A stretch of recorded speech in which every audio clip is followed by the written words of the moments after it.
Confetti-filled legacy. That's our move on the biggest stage. March Madness continues through April 7th on the networks of ESPN. Presented by Capital. Coming to you live from the Superbook Sports Studios in Kettering. You're listening to Dayton's ESPN Radio, 1410 Wing AM.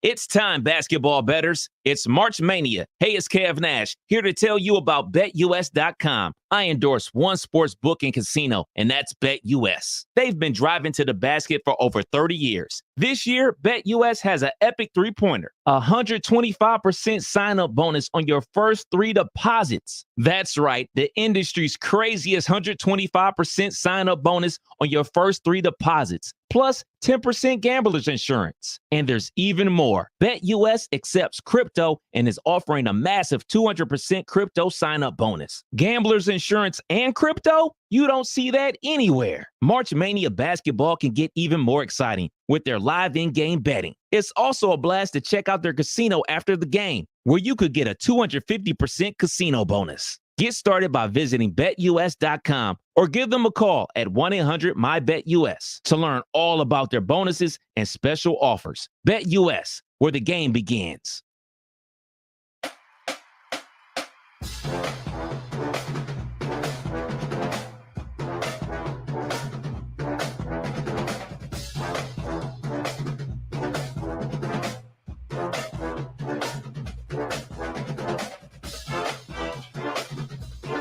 Kev Nash bringing the energy today. Kenner battling a migraine. It's the Kenner and Kev show here on 1410 ESPN Radio. Everyone feels sorry for Kenner for a moment. Aww. And we're out of it. Okay, so off and rolling here on a Tuesday. Hope everyone had a great day. Can the weather make up its mind? All I need it to be is beautiful on Thursday in Cincinnati. Let's do that daily weather check in Cincinnati. Thursday, 55. Not terrible. It was 51 just yesterday. Yeah. So, nonetheless. It's the Kenner and Kev show. We're kicking things off here on a Tuesday. I'm Justin Kenner. He's Kev Nash. Mr. Kev Nash, welcome. What up, though? Ohio State in action tonight. College basketball, NIT, quarterfinal action, 7 o'clock the tip-off. Ohio State welcomes Georgia to the shot tonight. And we'll be joined by Adam Jardy coming up here around the corner to talk about. We haven't caught up with Jardy since Debo's been named the full-time head coach, of course. The interim tag taken off. Michi Johnson being rumored to be heading back to Ohio State, of course, until that is finalized. All we could do is sit back and just hope, but that would be one heck of a way for the Debo era to kick off, or tip off, you should say, in Ohio State. What would be even better to tip it off is an NIT championship. Absolutely. I know a lot of people look down on the NIT, but when you think about who Ohio State is and where they're trying to get to, a championship of any kind, to kind of put this season in the past, at least thinking of gold, that's all that matters at this point. 1,000,000%. Anytime you go on the field of play or the basketball court or whatever, you want to win. And you're in a tournament to win it. You're not there just to be a team on the court and just collect a check, so to speak. You're out there. You might as well go ahead and try to win it, no matter what it is. If it's the CBI, if it's the NIT, obviously, if it's the national tournament that's going on, Sweet 16, if you're in it, you should try to win it. So go Bucks. Yeah, and again, there's some seasons, like let's say Chris Holtman would have stuck around and they made the NIT. I don't think the NIT, we'd still be mocking them for being in the NIT and not in the tournament. But because we saw that, hey, Jake Debo gets hired a game sooner. They knock off Illinois, who they were right there with for pretty much the majority of that contest. They're probably dancing. So it's, that I think that's what is different about the vibe of this NIT run. So we'll get to Adam Jardy coming up here in Question just a moment. for you about that. Yep. Would you rather Ohio State win NIT or had made the tournament and lost in the first round? It's always about the tournament. Kind of, to a certain point, I guess, because, people acted as if Holtman never made the damn tournament with this team. He only missed it twice. He only missed the NCAA tournament twice, but it was back-to-back seasons. And it's not as just simple as that. It's very simplistic, but at the same time, winning an NIT championship versus an early round exit for Ohio State, I think, might be a little better, considering the circumstances. Nonetheless. All right, top of the show. Storylines and headlines that caught my attention throughout the day, Kev. How about this? Colorado has consolidated its NIL market with the launch of the 54-30 Alliance. The collective believe it needs a budget of over $8 million to put Colorado on a path to compete with the big boys around the country. $8 million and no home visits for Colorado to compete with the big boys around the country. Again, it's all about NIL at this point. Deion's a closer, very good salesman, very good coach. But all that means nothing if you don't have the NIL dollars to get the players to come. And right now they're playing the portal game more than the recruiting game, but you're going to fail at the portal game if you don't have NIL to back it up. If they think all they need is $8 million to compete with Ohio State, Alabama, and Georgia, they're sorely mistaken. Yep. $8 million will get you a bowl game nowadays. Like $8 million, you need to level it up a little bit out there in Colorado. And Colorado is a place where there's a lot of money. And, we look at Colorado as, oh, man, they haven't been good since Timmy was a pup. But, I'm old enough to remember where, Cordell Stewart was their quarterback. They went to Michigan and won on a Hail Mary. I'm old enough to remember when they played Nebraska for the national championship.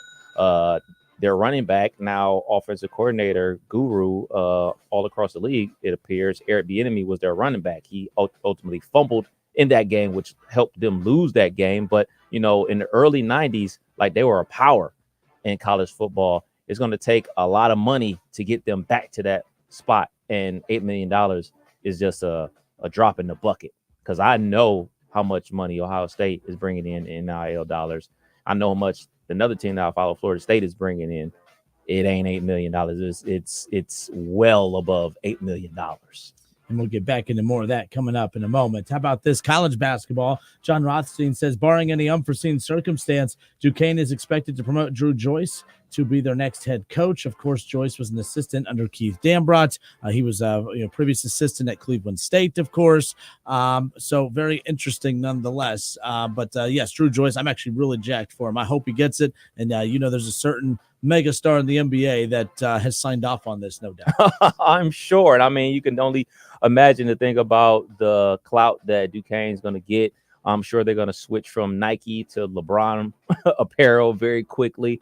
I'm sure Romeo Travis might find his way on that coaching staff. He does a lot of high school basketball coaching, actually, for their alma mater up there at St. V. So expect to see Romeo Travis at games. Expect to see a certain dude named LeBron James pulling up to Duquesne basketball games. Like situation like, oh, man, those were my high school teammates. No, to this day, these are LeBron James' best friends. We talk about like, oh, man, how close LeBron and D-Wade, how close LeBron and Carmelo and all those guys in the NBA are.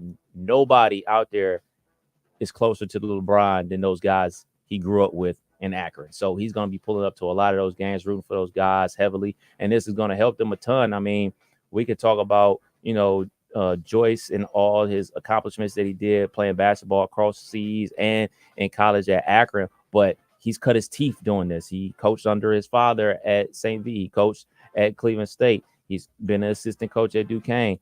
He's ready for this opportunity. And I mean, I'll be rooting for him. Yeah, again, and it's a very solid conference to get started in as far as that's concerned. And they're coming off of a very good season, of course, sending Keith Dambrot out with an NCAA tournament win. And Drew Joyce era will be a fun one. Now, it hasn't been finalized, obviously, but it seems like all signs are pointing towards that being the case. Another name that's been thrown out there, of course, Jared Calhoun, the head coach over at Youngstown State. We'll stay in the college basketball world. Jeff Goodman tweets out that New Mexico head coach Richard Pitino, the son of Rick Pitino, of course, former Louisville head coach Rick Pitino, of course, he's emerged as a legit candidate to replace Kenny Payne. So Rick Pitino out, no longer the head coach at Louisville after the big scandal from years ago, now at St. John's, and his son could potentially take over the new Louisville program. Now, for some of you that think, oh, that sounds like a good hire, trust me, this was not option 1, 2, or 3 for them. Right now, they're trying to save face. If they can't get Rick Pitino, they have to get Rick Pitino, the junior, or whatever the heck his name is at this point.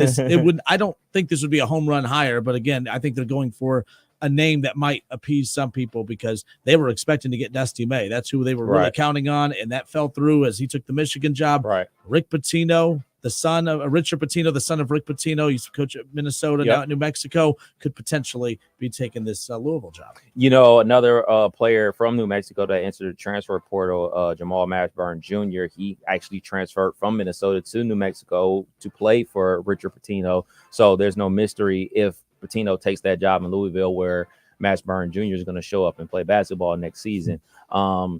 Is he going to be able to be the Pied Piper to bring in more talent from other places he's coached? I mean, he's done it before. He's gotten Minnesota to the tournament, got New Mexico to the tournament. I mean, at this point for Louisville, since they've fallen off the map so hard, getting back to the tournament is the baseline. Like, hey, man, it's a successful season if you can get back to the tournament. Shoot, it's a successful season if you can get on the bubble as bad as they've been in like the last 3 or 4 years.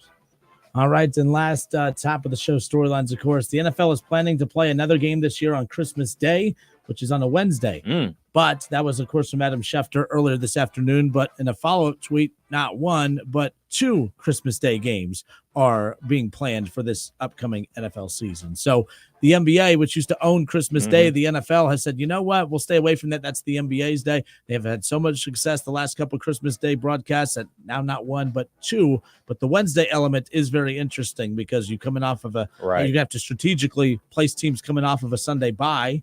Right. Or coming off of a Thursday night football game. So it'll be interesting to see how that goes about. But nonetheless, yes, 2 Christmas Day games in the NFL this season. Think about it like this. We're going to have NFL Sunday. We're going to have Monday Night Football. We're going to have football on Christmas, which falls on a Wednesday, like you said, then the Thursday night game as well. Like, it's jam-packed with the NFL. NFL doesn't care about any other sport but themselves, and they shouldn't. But, you know, my uncle Eric, who lives in New Jersey, he'll be coming to town this Christmas, and the Knicks will be on, and we will watch the Knicks no matter what football game is on, because he doesn't watch anything until he watches his Knicks. We don't open gifts. We don't eat food. We have to watch the Knicks at noon on Christmas Day before we can do anything. So, Uncle Eric, can't wait to see you. You got, you watching you're like the secret society of people that keep Long John Silver's open. Like there's all these people watching the NBA. The numbers don't say so, but you're part of the secret society that's keeping the NBA going. There you go. Last thing. Who doesn't like Long John Silver's? I think I said the NBA. You got more defensive about Long John Silver's than the NBA. Damn. How about this last one before we get to a conversation with Adam Jardy? NFL owners are expected to vote on expanding the in-season version of Hard Knocks from featuring just one team to having an entire 4-team division. I don't think there's a division out there that is more interesting than the AFC North. Now, we don't know if it's going to be so basically a Hard Knocks version that's not just covering one team, but an entire division. I can't think of another division that's more entertaining than the AFC North. Do you think it's the AFC North? Which division do you think that they go with? I mean, selfishly enough, I want it to be the AFC North. I mean, that's the one that we cover the most. That's the one my team plays in. Steelers have never been on Hard Knocks. Bengals have been on what, twice? Yep. Or is it 3 times? I think 3 times. I think they're one of the teams that have been on the most, if I'm not mistaken. Yeah, them and the Ravens were on the first one. The Browns have been on. The Steelers, the only team from the North that hasn't been on there. So why not kick it off with this 4-team situation? I mean, this is just the natural evolution. I mean, shoot, let's just say, for instance, you know, the favorite team, the Ravens, expected to win the division and they stink next year. You can shift the focus off of the Ravens and then shift it on whoever's in the lead. And I mean, the divisional matchups that you got going on, this is must-see TV. So yeah, I'm definitely here for it. All right, it's the Kinner and Kev show here on 1410 ESPN Radio, Dayton's radio home of the Cincinnati Reds. Opening day coming up on Thursday, but we're also Dayton's radio home of Ohio State basketball. And the Buckeyes season not over on the hardwood. In fact, quarterfinal action in the NIT tonight. Jake Diebler had the interim tag removed last week, and the Buckeyes are rolling. And they have a chance to get to the NIT Final Four with the win here tonight. So we're going to talk about that with Adam Jardy, a big free agent, same thing. A big name entered the portal, a former Buckeye, Michi Johnson. What's the likelihood of of them reuniting with one another? Can Jake Diebler get Michi back? Can the NIL collectives get Michi back is really what it comes down to. But we'll talk about all of that, of course, with Adam Jardy, the Columbus Dispatch, when we come back. Kenner and Cav, 1410 ESPN Radio.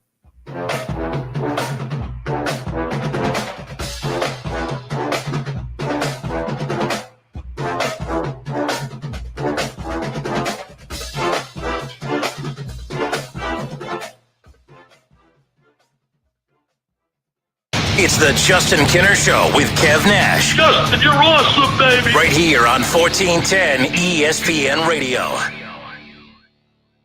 ESPN 1410 Wing AM weather. The forecast, cloudy and showers and 39 tonight, mostly cloudy, 51 tomorrow, sunshine and 55 for Thursday. I'm Rick Schrepp for 1410 ESPN Radio. If you need new roofing, siding, or gutters, skylights, or patio enclosures, if you're a homeowner or business and need someone you can trust, don't take a chance. Enhance with Lance. Lance Roofing and Siding in Fairborn has been satisfying customers since 1993 and hold an A+ rating with the Better Business Bureau. Lance Roofing and Siding, 8460 Dayton Springfield Road in Fairborn. Call for a free estimate at 864-2722. That's 864-2722 or online at lanceroofing.com. Frickers tips off the season with a trio of fan favorites. Frickers Street Tacos are back for a limited time. While you enjoy the march to the national championship of college basketball on Frickers TVs, you'll savor the flavor of 3 Frickers Street Tacos. Frickin' Chicken Tacos, Grilled Chicken Tacos, and Mississippi Barbecue Tacos are back for a limited time. While your brackets get busted, smash a personal pitcher of domestic draft for only $6.99. Hurry before time runs out at the home for fun, food, sports, and spirits. Frickers.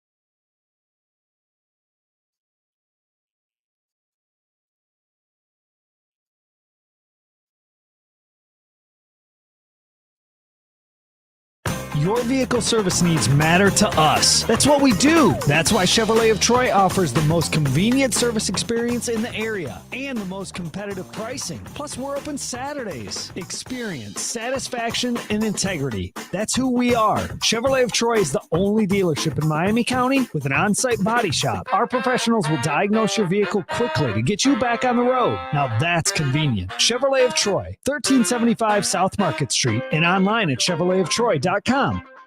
You have empty office space to fill or home office to create. You know what you need. You know what you'd like. But you also have a pretty good idea after you've shopped around the usual places what you need and what you like might not happen. Well, then you haven't been to Charles Larrick's Warehouse Outlet. Nobody has their selection. Nobody has their discounts. And every week, there's something new. If you need office furniture, Larrick's Warehouse Outlet can sell it to you for half the price and below manufacturer's selected prices. Half price and below on hundreds of items. Selection from budget to the best. Really, desks from $50 to $5,000. Filing cabinets from $25 to $500. Before you go anywhere else, do yourself a favor and come to Larrick's Warehouse Outlet. With 25,000 square feet of selection, you're not going to go anywhere else. Larrick's Warehouse Outlet at 23 McOil Avenue, Dayton. Open Monday through Friday, 9 to 6. Larrick's, continuing the tradition.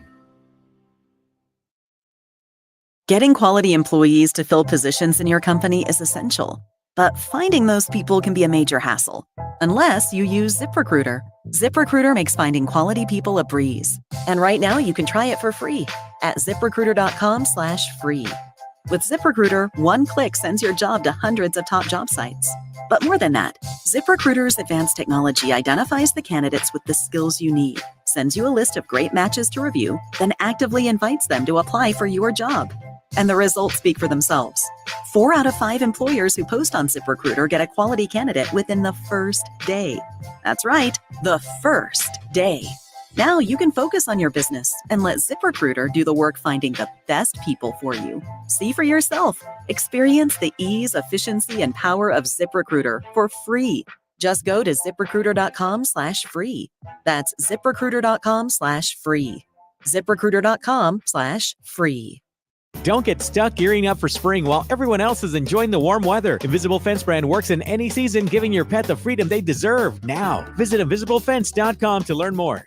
Veterans, were you exposed to harmful burn pit smoke while serving overseas? The Department of Veterans Affairs has recognized and is providing benefits to veterans who suffer with asthma, rhinitis, and sinusitis as a result of burn pit exposure. If you served in the Southwest Asia Theater of Operations or Afghanistan, Uzbekistan, Syria, or Djibouti and suffer from any respiratory illnesses that you believe is a result of exposure to burn pits, contact the Montgomery County Veterans Service Commission at 937-225-4801.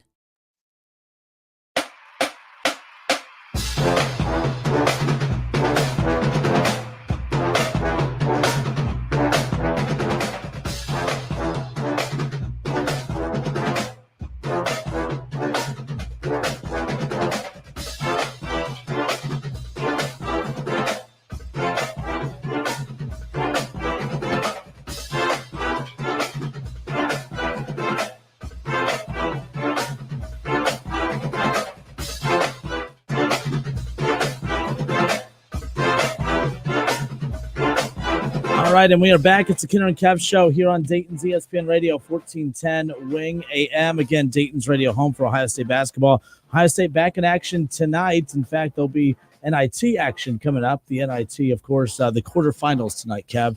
Ohio State welcomes in Georgia, 7 o'clock to tip off on ESPN. And, of course, 1410 ESPN Radio. You can catch it right here, like I mentioned, 1410 Wing AM. We talked about I was almost I didn't like the idea of the NIT at first. I'm like, they had all that momentum. Everyone was like, felt great about Ohio State, even though they missed the tournament, but they felt like all momentum was in their favor. Mm-hmm. The NIT scared me because what if you lose to Cornell? What if you lose to one of those types of teams? It doesn't kill the momentum, but it softens it a little bit. You want that full momentum train going into the offseason. But right now, taking care of business in the first couple rounds of the NIT. They got Georgia coming in tonight, according to ESPN Bet. Ohio State an 8.5-point favorite at home, trying to get to the Final Four of the NIT, of course. Joining us now, Adam Jardy, covers the Buckeyes, the Columbus Dispatch. Adam, we appreciate your time. Welcome in, sir. Yeah, thanks for having me, guys. How we doing? Great. Not too bad. Look, last time we talked, obviously, it was around the time Chris Holtmann was let go. And I thought, man, they fired him with 6 games to go. The season's basically done. Adam, I feel like that was like ages ago. I feel like the firing of Chris Holtmann was a long time ago. Yeah, it is. I guess it's been a month and a week or two, but yeah, it absolutely feels like an entire lifetime ago. I mean, night and day difference, like how Ohio State is playing, the vibe around the program, the trajectory, it feels like where things are headed. It just, everything feels so significantly different than it did the last time we spoke. So, and with that too, we didn't know what the future of the Buckeyes coaching search was going to look like. I mean, Lamont Paris's name was out there. Everyone was saying Jay Wright's going to come coach the Buckeyes. Sean Miller, can't forget Sean Miller. I mean, there were so many names being thrown out there, and I have to admit, I didn't give Jake Diebler. I never really thought that he had a legitimate shot at getting the job, but then all of a sudden, you start watching the Buckeyes and they just responded differently. It's not just that they were winning. It's the way that they were playing. It's the way that the players are responding. It just seemed like the entire vibe and energy of the program completely shifted. Right now, it's not surprising that he is the head coach, but were you surprised, considering where this program was a month and 2 weeks ago, as you talked about, are you surprised that ultimately it became Jake Diebler leading this program? I mean, I can't say that I thought he had a great chance to earn the job outright, given that, he was the top assistant coach on a team that had underachieved and then ultimately resulted in the head coach being fired. So, generally in those kinds of circumstances, that's where you say, okay, like we're cleaning house and we're starting over and moving on to a new era.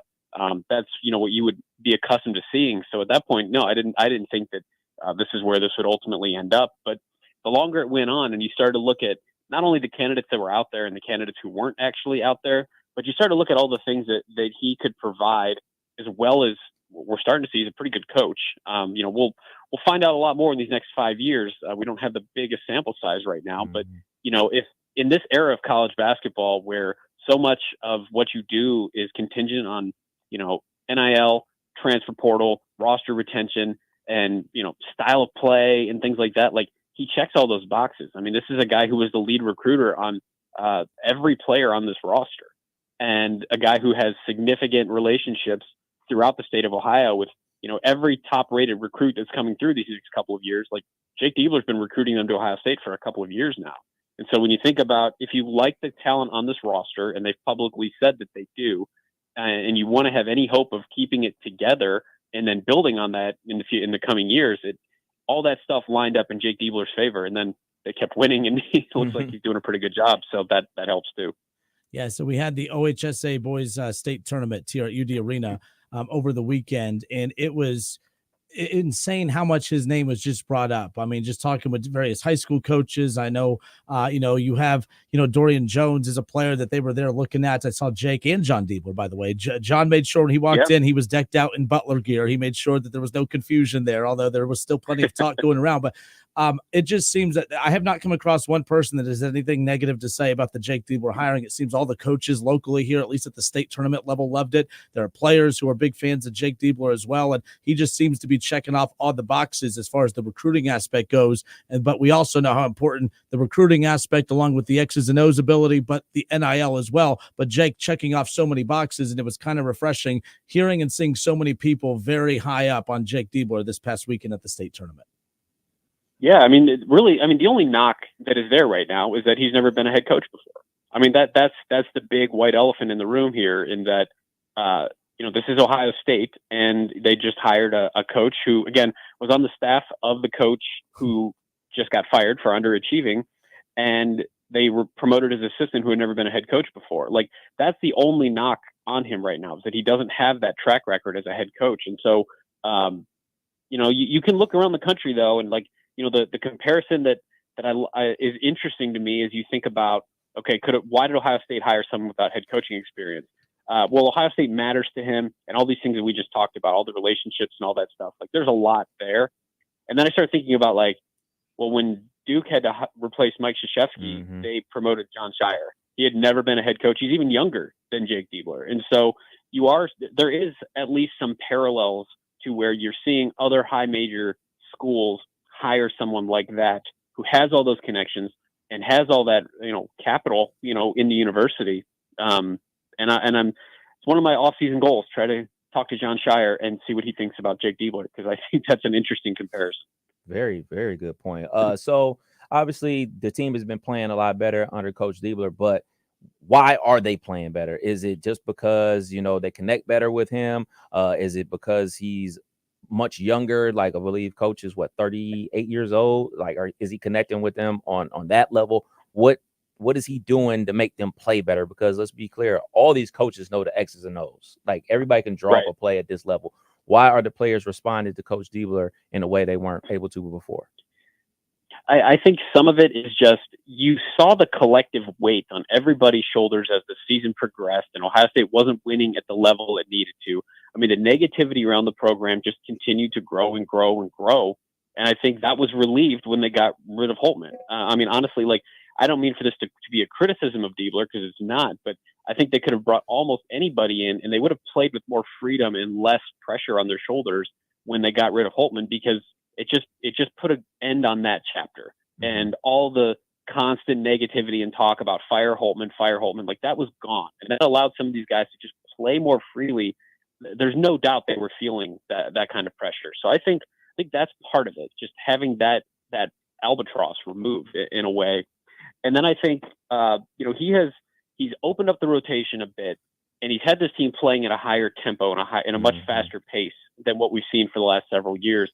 And the fact that they've been able to do that while opening up the rotation has meant that they're not as gassed at the end of games. I do think the more you look back on it, why could this team never seem to close out a half? Why was that such a narrative that the last 4 minutes of each half just seemed to be, torturous for Ohio State basketball the last several years? Were they just gassed? Were they leaning on the same couple of guys at too high of a rate for too long that they couldn't, produce the way they needed to in the final minutes? And by Jake rotating guys through a little bit more, I think that has enabled some of those key players to be a little bit more fresh in some of those minutes. And they've closed halves a lot better. And that's been a noticeable difference here these last 10 games. How important is it for Ohio State to win the NIT championship? I mean, that's a tough one. I mean, they want to win it. They're in it. The last time they played in the NIT and they won it, Thad Matta threw the trophy away. It didn't even come back to Columbus. So, I didn't know that. I don't know why I found that funny, but it's oh, it's hilarious. Yeah. I think it says something. I think the way this team is playing, the spirit around the program right now, the energy, the vibe, all that stuff, you want to play as long as possible. Right. And if you're in a tournament, why don't you just want to go win the tournament? At the end of the day, do they raise a huge NIT champions banner next year? Probably not. But they're still playing, and they got another opportunity tonight to beat another marquee team. You just want to keep that rolling as long as you can. I think the way they look at it is, we've got more games on the schedule. Let's just keep this thing going as long as we can and show people what we can do. And so they want to win it. It's not what they signed up for at the beginning of the season. It's not where they thought this season was headed. But yeah, they're in it to win it at this point. Yeah, I'll be very clear. I'm rooting for the Buckeyes to win it all, but I really want them to play Indiana State in the championship game. Indiana State, I felt like they should have been in the big tournament. Virginia should have been watching just like everybody else. So I'm rooting for the Buckeyes and Indiana State to play in the championship game. Boy, wouldn't it be something if we got Ohio State, Indiana State playing in the championship game at Butler? Because the championship's at Hinkle Fieldhouse this year, what a draw that would be. Yeah. I was rooting for Ohio State and Butler to play each other because they were on opposite sides of the bracket. Now, that obviously isn't going to happen, but yeah, I would not be upset about seeing Ohio State play Indiana State in the championship. Yeah, again, in Indiana State, Cincinnati play too. So that's, I mean, there's some interesting potential matchups that they can cross over with, no doubt about it. But, the other interesting thing about all of this as well is just, now what's, after this NIT run, what I'm fascinated about is to see where Ohio State basketball sits with the why am I drawing a blank here, Kev? The NIL and the collectives. I'm so sorry, Adam. Yeah, the collectives. We saw like with Ohio State football, obviously there was money there at the collectives, but it took, hitting almost rock bottom, losing to Michigan 3 straight years. And then all of a sudden it's like they have all this money and they have no problem going out to get the quarterback and the running backs and retaining guys. And it's like all of a sudden a switch was flipped. I'm curious if that same switch exists for Ohio State basketball. What do you think the NIL support is going to be like? I know it's going to be there, but is it going to be the same extreme as far as what we saw from the football program when they kind of almost hit rock bottom? Do you see him having a lot of NIL support as far as that's concerned? Talking about Jake Diebler, of course. So I'll put out a qualifier that none of us actually know who has what kind of collective money. And, this stuff is a lot of it is speculation. Nobody knows really what the players that the football program was able to retain and recruit via the portal, like what they're bringing home. Like it's all still such a mystery in all honesty. But having said that, yes, I have been told by multiple sources over a period of multiple weeks, even predating moving on from Holtman, that what you saw in football in the transfer portal this offseason, you will see for basketball. That the money is there. The funds are there. They are taking this thing head on, and that they believe that for as bad as it got during this season, that it can be flipped in a year, and that whatever expectations you have for this program next year, they will be able to do everything that you want them to do in the portal. Now, that's how it's been explained to me. Again, multiple people over the span of several weeks, I guess reaching into months now at this point. So we'll see. Does that mean that you retain everybody you want to retain? Who knows? And does that mean that you can go out and get this player when that player is asking for whatever? Like, again, we don't really know. And at the end of the day, you look at the guys like these sophomores, Bruce Thornton, Roddy Gale, Felix Okpara. You want to keep those guys. You've seen what they can do. You've seen the growth. You've seen the development. None of those guys are from Ohio. So what happens if, Ohio State, their collective wants to, offers them a substantial amount of money because they're one of several players they're trying to retain, but then there's some SEC school that wants one of those players and offers them, double. I don't know. Again, we're talking about monopoly money. We never see how much this actually is, but it's impossible right now to forecast who's coming and who's going. But I just know that the people that are around those situations feel like money's not going to be much of an object for Ohio State basketball this offseason. Obviously, Meechie Johnson, former Buckeye, he's from Cleveland. He transferred to South Carolina. Now he's back in the portal. Everybody wants Meechie back. My biggest question is, if Meechie wants to come back, do the Buckeyes have room for him with Bruce Thornton already running a point? Well, there's a couple of things there. If you're Meechie Johnson and you are assuming that Ohio State's going to have Bruce Thornton and Roddy Gale back, and you're a fifth-year senior, why would you want to go somewhere and play in a backcourt that has two guys that are going to play 30 minutes a game? Mm-hmm. It doesn't make sense from Meechie's standpoint to even entertain that possibility. I sent a text out to our subscribers a couple hours ago that there have been no contact between Ohio State and Meechie since he entered the transfer portal. Now, that doesn't mean that things can't change. And if in a week from now, Roddy or Bruce transfer out, maybe that changes. Who knows? Again, we could speculate all day, but at this point, it doesn't make sense really for either side. And when you project what this roster could look like next year for Ohio State, adding a guard who would be very similar to what Bruce and Roddy already give you doesn't really address the needs that this team is going to have. They need to get some more shooting. They need another Jamison Battle player, probably need another big. So I think those are the needs that are more pressing right now. It's easy to connect the dots, and I've seen plenty of people doing it. That okay, he went to Ohio State, and he's from Cleveland, and he's in the portal. He's coming back. At this moment, I do not see that. You mean you can't run out there with 3 6'2" guards? That's not a good idea? You mean they wouldn't get killed on the boards? I mean, we can put that in the conversation. But and Adam too. But I think he is coming here because the message boards on Twitter for South Carolina said that that's where he's going. So I mean, come on now, the message boards they know everything. So anyways, yes, that's true. That's true. All right, Adam Jardy, Columbus Dispatch, covers your Ohio State Buckeyes on the hardwood. Adam, we appreciate you, man. You've been kind of hopping on with us all basketball season. Hopefully, we have you on again to talk about Ohio State and Indiana State. Possibly in the NIT championship. So that'd be kind of fun. But either way, we appreciate your time today. Thank you. I heard Bronny's transferring to Ohio State too. Yeah, Bronny going to be coming to Ohio State. Yeah, all that. Don't get me started. Thanks, guys. I appreciate you. Take care. I couldn't help it. No, I couldn't help it. I will say for guys like Adam who do a great job covering the team, the thing that's interesting the most to me, like I hated the portal initially. I hated the NIL stuff. But from a content standpoint, we're able to talk college basketball a lot further into the calendar year than before, which is interesting because college basketball is becoming more interesting in the month after the season than it almost is a month into the season, right? Like just because of all the player movement and stuff. Yeah. So I do find that kind of interesting as far as that's concerned, especially with all the unknowns. But that is good to hear from Adam Jardy about, if you're an Ohio State basketball fan, the idea that, okay, NIL is going to be an area of focus for them. And that is interesting too. Like I saw that graphic last week of the top 10 players, the top 10 highest NIL players in the NCAA tournament. Duran was one of those for Dayton, right?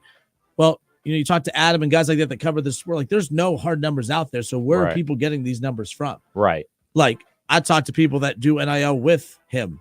They can't even tell me what they're doing. Like they're not allowed to tell. They won't tell me what they're doing. So I find that very interesting as far as that's concerned, nonetheless. HIPAA, baby. HIPAA. Oh, HIPAA. Yeah. But bottom line is the Michi, I didn't think about the backcourt. Yeah, that's why when we were talking about it the other day, I was just like, if the guards that are already on the team that play like 30 plus minutes and average like 15 points a game piece, where's he going to play? I mean, he's very good too. I mean, you can't go out there with all guards. This isn't the YMCA. Well, and keep in mind too, as far as this is concerned, guards really haven't been the problem for Ohio State. Right. Okpara, I like Okpara, but he's a very skinny dude that gets beat up down on the block. Now he can put a man body on in the next year, assuming he stays. But, to go up against Wisconsin, to go up against Purdue, to go up against these bigger teams in the Big Ten, like to consistently, like they competed with them, but to be a force competing with them, you're Ohio State. You're not aiming to compete with those teams. You're aiming to force teams to compete with you. Right. They need to go get some dudes. They need to go get some size. And I think that's where that NIL money needs to be focused on. The thing about Michi that's intriguing is I think from a win standpoint to win the press conference, you get Michi, now basketball fans are locked in. Now they're like, all right, cool. We got one. Like we got a dude coming in, but it doesn't make sense roster construction. And this will all change if one of those guys decide to transfer out, and then they could call, but hey man, we got a spot for you. So it's crazy times. We'll see. Kenner and Cab, 1410 ESPN Radio. We'll be right back.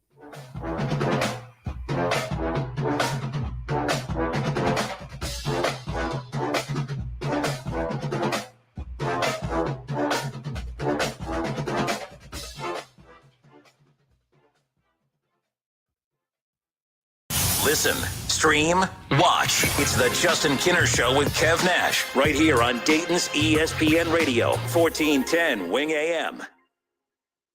Prescriptions require an online consultation with a healthcare provider who will determine if appropriate. Restrictions apply. See website for details and important safety information. Subscription required. Price varies based on product and subscription plan. Hey guys, did you know there's a generic form of Viagra that works just the same but is 95% cheaper? And you can get it online at hims.com/joy. Through Hims, you'll get a free medical consultation to determine the ED medication that's best for you. Discreet shipping if prescribed, a 100% online process, and a range of treatment options, including trusted generic alternatives to the name brands, at up to 95% off. ED is personal, and at Hims, so is treating it. Just go to hims.com/joy and get connected to a licensed medical provider online for free, with zero copay, no expensive appointments, and no awkward face-to-face conversations. To start your free online visit, you need to go to this exclusive address, hims.com/joy. That's hims.com/joy for your free online visit, hims.com/joy.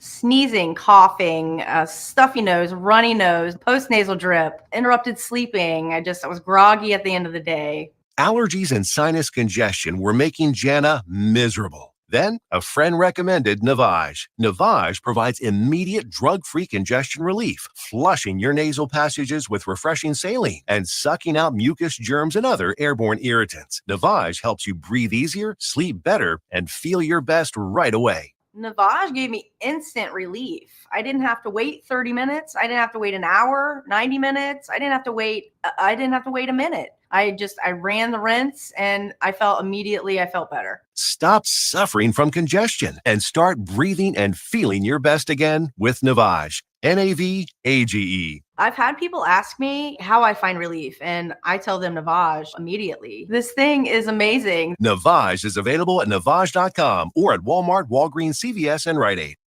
Ad paid for by AG Marketing Group. Attention timeshare owners. If you need to get rid of your timeshare for any reason, please listen to the following message. Getting out of a timeshare commitment is not easy, and it takes time. But we specialize in helping consumers legally get rid of their expensive timeshares forever. Can't get the vacation dates that work for you? Maybe you felt taken advantage of or forced into the timeshare? Maybe you just can't continue to shoulder those monthly payments any longer. If you need to eliminate your timeshare commitment, then you need to take down this number, 800-823-1687. We will safely and legally get rid of your timeshare payments forever, all with a 100% satisfaction guarantee. Don't continue to let your timeshare be a financial burden to you and your loved ones. Call us now at 800-823-1687. The call is free. The consultation is free. Call 800-823-1687. That's 800-823-1687. Again, 800-823-1687. Obi Toppin here. Are you ready to hoop it up with me? Register for the Care Source Obi Toppin Basketball Pro Camp, August 7th and 8th at UD's Recplex. Visit obitoppincamp.com for more information and registration. Can't wait to see you there. Everyone's chasing their 5 minutes of fame. Everyone except Lee's famous recipe chicken. Because for us, creating a lasting legacy that's good enough has never been good enough. That's why we hand dip, hand bread, and fry top quality chicken strips to crispy golden perfection. And how we bring you the best 10-piece family strip meal money can buy. Get a taste of it at Lee's famous recipe chicken. Cordell Transportation has more advantages than ever before, including brand new equipment. That's right, plus excellent pay, benefits, and a $5,000 sign-on bonus. Apply now at CordellTransportation.com. Cordell Transportation, driven to succeed. Save big money and transform your home with Menard's huge selection of lighting. Find your style with Patriot Lighting and give your home an updated look. Patriot Lighting provides the largest in-stock selection of interior lighting, with over 350 lights, so you can find the perfect match for your decor. Hurry in to stroll through our lighting showroom and browse our extensive collection today, or check out all our lighting options on Menards.com. Save big money at Menards. Have you ever told a friend? Oh, I'm fine. When you really felt? Just so overwhelmed. Or sent a text? Can't sleep. Are you awake? When you couldn't find the words to say? I'm scared to be alone with my thoughts right now. Then this is your sign to reach out to the 988 Lifeline for 24/7 free confidential support. You don't have to hide how you feel. Text, call, or chat anytime. Don't get stuck gearing up for spring while everyone else is enjoying the warm weather. Invisible Fence brand works in any season, giving your pet the freedom they deserve. Now, visit invisiblefence.com to learn more.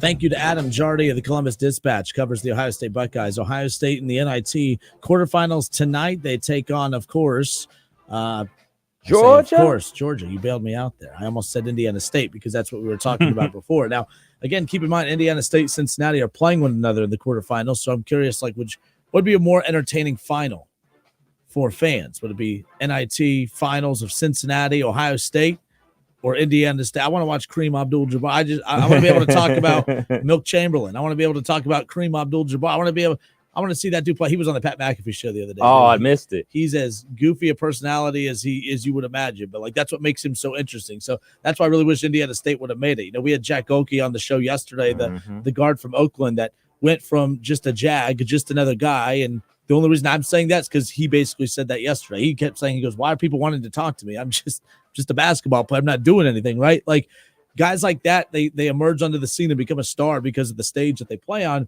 Well, I feel like that center for Indiana State, who I can't even think of the name of. That's why I just keep calling him Kareem Abdul-Jabbar or Milt Chamberlain. Kev, like it would have been wild to see him in the tournament, no doubt. Indeed. It would have been cool. I mean, this is how guys make a name for themselves on the biggest stage because college basketball is so regionalized. I mean, obviously us being here in Dayton, we focus on Wright State and UD and Ohio State. Everybody else, I mean, in the perimeter, we check out UC because they're down the street and things of that nature. We know about the teams that are in our conference. Somebody in Dayton couldn't tell you, man, how good of a team, I don't know, NC State was before the ACC tournament. They couldn't tell you who DJ Burns was before they saw him in the tournament. And that's okay. That's fine. That's not our job as, strictly as fans. But like this tournament puts guys on the map. And it would have been cool for him to get his opportunity because, I mean, the NIT is not the big tournament. You're not playing for it all. This is like the secondary award that you're playing for. But for him to be on that stage, if they make it to the championship game, and if Ohio State makes it to the championship game, that'll be an opportunity for him for sure. I didn't know if that might have threw that trophy out, that it didn't even make its way back. Yes. So I remember I was a freshman in college that year that they won that NIT. And I remember that was so cool because that team had your, it had your Jamar Butler. It had your Jake Diebler, John Diebler. I'm sorry. It had your John Diebler. It had Costa Kufis. It had a bunch of guys that I was very familiar with watching them playing, in high school and stuff. So I love that team. So they were playing NIT games at St. John's. They were playing, I think they played California that year. I mean, so they made that whole run playing a few home games at St. John Arena that year, which was the atmosphere for those games was pretty wild. But that is so funny, though, that season ultimately ended with them throwing that NIT trophy. We don't need no stinking trophy. They don't even have a banner for that up in the arena. And I get it. Look, and I saw some like UD fans and others who were taking shots like, at Ohio State, like look at them bragging about the NIT and all this stuff. I go, it's not. And again, I hate even downplaying the NIT because I'm not as down on that as others. Like, yes, you want to be in the NCAA tournament, but I mean, you're still playing. There's still competitive, fun basketball matchups that end up happening in the NIT that you normally wouldn't get. That's why, the fact that you could potentially get Ohio State and Indiana State at Hinkle is pretty cool. But I mean, Georgia's playing at Ohio State tonight. Right. You know what I mean? Like, that's pretty unique. I mean, it's not as big a deal as football, but it's still pretty unique seeing Georgia, an SEC school, going to play at the Shot as far as that's concerned. I mean, you could still get Ohio State and Cincinnati in a championship game. Yep. Obviously, teams have to win out to make it, but I mean, that's always cool for Ohio State and UC to play on a basketball court. But I mean, for me, like he was talking about, Adam was saying, hey, you're in the tournament. You won a couple games already. Might as well just go ahead and win the whole thing. I mean, shoot, why not? I mean, no, it's not the national championship trophy, but shoot, that's something to be very proud of, especially, the back half of the season. And that's something you can hang your hat on going into next season, especially if we're talking about retaining guys that are already on the team. Like, that's true momentum. Like, if they win it and then everybody says, all right, I'm hitting the portal, that's going to gain the team any momentum. But, like, when you go out there and win it, you retain some guys, you add some guys, that's going to create the momentum for next season. And that's why this NIT is different. Like I said, if Holtman was still the coach and they missed the tournament and they're in the NIT and Holtman's leading the way, I think they lose to Cornell. I think they lose to, the game the other night. You know what I mean? Like, I don't think that they're this far in the NIT, but this isn't about, our goal is to be an NIT champion. Right. Our goal is just to win a championship to close out what could have been a disastrous year, considering we didn't reach our goal of getting to the tournament. We had to fire our coach, not even mid-season, 6 games to go. The interim coach was part of the staff that was part of the underachieving team, as we just talked about with Adam Jardy. That was another unique thing. I can't think of many examples where a coach keeps we talked about John Shire. I mean, Coach K's last game ever was in the Final Four in a close, amazing game against North Carolina. And then Shire takes over and keeps it going, right? Like, that's not the same thing. I can't think of a time where a coaching staff failed to produce and an interim coach is named in the process ultimately keeps the job. I can't think of that. I mean, maybe that's not true. I guess the Gustavo Fring coach over at Texas, I forget his name, but did they underperform? No, he was the interim coach. I guess. He was. Yeah. But that was not the same in the tournament. But Beard, it's not because they struggled. Yeah, it's because Beard had that controversial. So that's not the same. Yeah, I can't think of another coach that got to keep. They had the interim tag removed. That was a part of the staff that led to a head coach being fired, and then rallies the whole program. Right. It's kind of unique, if you ask me. Yeah, I can't think of anything off the top of my head. The one I always go back to is when Larry Coker took over for Miami. Okay. But like Miami, who was the coach? He ended up coaching the Browns. Drawing a blank on his name. Butch Davis. Butch Davis took the Cleveland Browns job. Larry Coker took over. They ultimately went on and won the national championship. They blew out Nebraska in the Rose Bowl, and then the following season, obviously, the Ohio State University beat them. His knee blew out. Yeah. I thought you were gonna see. I would have done that transition from blowout Rose Bowl win to McGahee's blowout knee in the loss to Ohio State. But transitions. It's what shouts out to the Buckeyes. Shouts out to Captain Krenzel. Shouts out to Chris Gamble. Claret, all the guys. OH, baby. To my guy, Jim Tressel. Best. My best friend, Jim Tressel. My good buddy, Jim Tressel. How'd that interview go? Oh, yeah. I told you about yes. that. By the way, there was nothing cooler. I told you. So the OHSA people got on me for going up to the flight deck originally because they said, hey, media's not allowed up in the flight deck. I said, but you don't understand. When Jim Tressel texts you and says, meet me in the flight deck, I'm going to the flight deck. True that. No offense, buddy. I don't know who you are. I know you have a job to do. I'm not trying to big time you. I'm not big timing you because I'm a nobody, but the guy I'm going to talk to that texted me and said to meet him up there, that's a somebody. I'm doing what he tells me to do, not you, no offense. But Tim Strade was awesome. He said, hey, yes, it was totally fine. But Kev, there was no cooler experience than sitting up in the flight deck just while he was, just sat down at a little booth and we just had a conversation. I mean, just had his conversation. So I got my phone out. We did a little interview and he's on a roll and my phone runs out of memory 6 minutes into the conversation. Now he looked at me and he goes, well, that ain't good. And I'm like, nope, it ain't. But to his credit, we just sat there and we just talked and talked and talked. He's the man. I'm a big Jim Tressel, even before that. But like when people say he's like one of the nicest dudes, he's given loser Kinner all this time while he's there trying to, be there for everyone else. Like he was inducted to the Circle of Champions at UD Arena for the state tournament over the weekend. But yeah, that was pretty cool. How the hell did we get to this conversation? Go Bucks. Yeah. Oh, I'm Kinner. I'm cool. I sit with Jim Tressel on the flight deck. Correct. Now that I got that, name dropper story out of the way, anything else? Jim Tressel, man. It's Jim Tressel. Let's be Tressel. clear, dude. It is Coach Tressel. Like anybody that's hating on you about that need to get their brain checked. But nonetheless, what's amazing too, and it is pretty cool, the respect that the OHSA has from those names. I mean, every year they always put a big, group together for the Circle of Champions, and more times than not, those names show up. Mm-hmm. I mean, Tressel was addressing. He was at one of the practices earlier in the day. He was hanging out with Ryan Day. I mean, 2 hours before he was hanging out with me was Ryan Day. There's two very important people he was hanging out with that day. But no, but like, what I mean? It's Jim Tressel. He's over at, the Woody Hayes Center and he's, talking with the team and he's hanging out with Ryan Day. And I saw the speech that they put on their social medias and he gets in his car and heads to UD Arena. But it's like there's enough respect there for the OHSA that they value being inducted into that Circle of Champions. So I appreciate the work that they do as well. Very cool. Very cool. There's that. But all right, it's the Kinner and Kev show here on 1410 ESPN Radio. I just saw a tweet right here. Joe Brand, he's one of the guards on Alter. He's like one of my favorite players right now. Like Kev, I love the players that like when the student section's giving it to you and you hit a big three and you turn and you give it to him back. I love that stuff, man. Joe Brand, shout out to Joe Brand on Alter because that kid, he was blowing kisses to the students. Kev, every time it looked like Alter was about to kind of lose momentum, that kid come down, Joe Brand, he'd get a big, steal, whatever, come down. He'd hit a big three and, he'd do all the stuff, man. Like, yes, he'd do it all.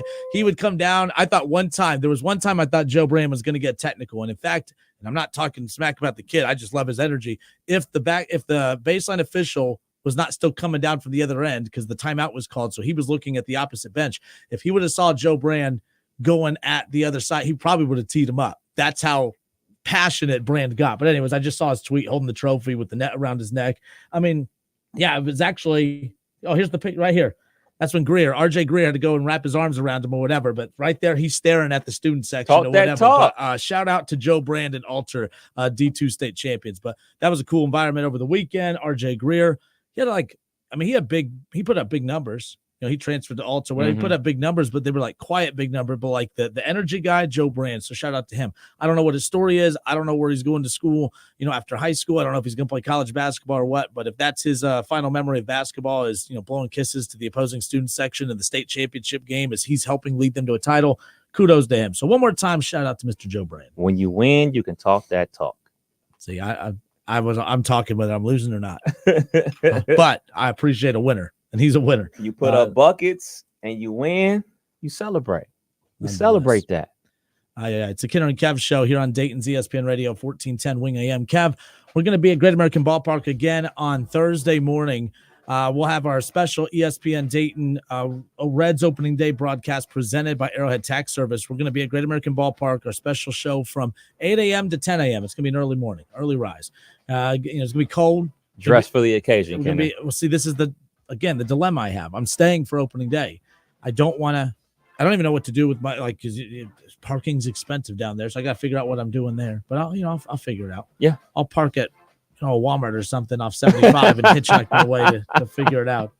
But, don't think it'll cost me as my life if things don't go well, depending on who picks me up. But nonetheless, I'm excited about that. Trace Fowler, Chatterbox Sports, and myself will be live at Great American Ballpark.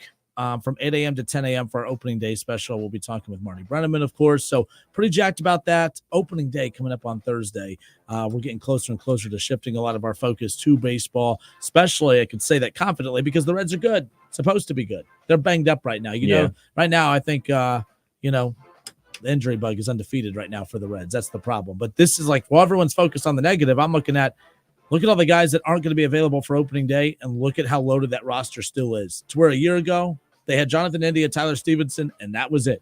And Hunter Green, opening day starter, who will not be this year's opening day starter, which I did think was a weird move from David Bell, but not against it. It's too early to be criticized. I was just about to say. Me and DB are good now. You guys are buddies. That's the thing. When coaches are nice to me, it's harder for me to be as critical. So maybe AG should be a little bit nicer to me. That's what it is. I blame him. It's his fault. Okay. If he was a little bit nicer, I wouldn't be as critical. But, is what it is. But Kinner and Kev, 1410 ESPN Radio.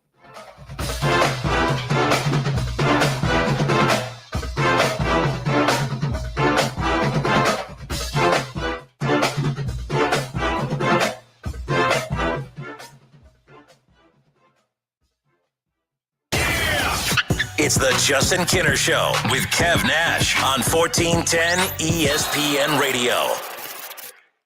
Diabetes, high blood pressure, anxiety meds, everyone's on them. If you're a 50-year-old male, maybe a bit porky, and you may even have type 2 diabetes, $1 million of term insurance may only cost you about $200 a month. Call Term Provider. Speak with Big Lou at 800-345-2789. Big Lou will find a term life policy for you even if you have type 2 diabetes, are overweight, or have high blood pressure. Term Provider has helped thousands of people like you who think they can't afford term life insurance. To buy $1 million of affordable term life for you, all you need to do is call Big Lou at 800-345-2789. Lou will make sure the scales are tipped in your favor. Call 800-345-2789. Big Lou will answer your call and work to fit you into a term life policy that you can afford. Remember, Big Lou's like you. He's on meds too. Call 800-345-2789. 800-345-2789 or biglou.com. It's that time. Start crunching numbers, downloading forms, and finding all those receipts you've stashed away? Getting frustrated yet? Try crunching this number, 543-5770.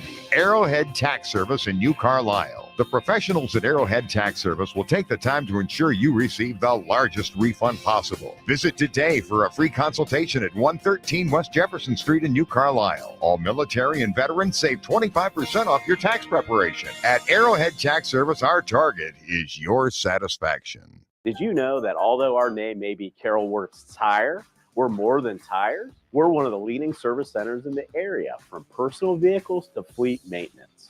We'll keep you on the road. Come see us at Carroll Works Tire. Did you know that Carol Wirtz specializes in servicing mixed fleet vehicles?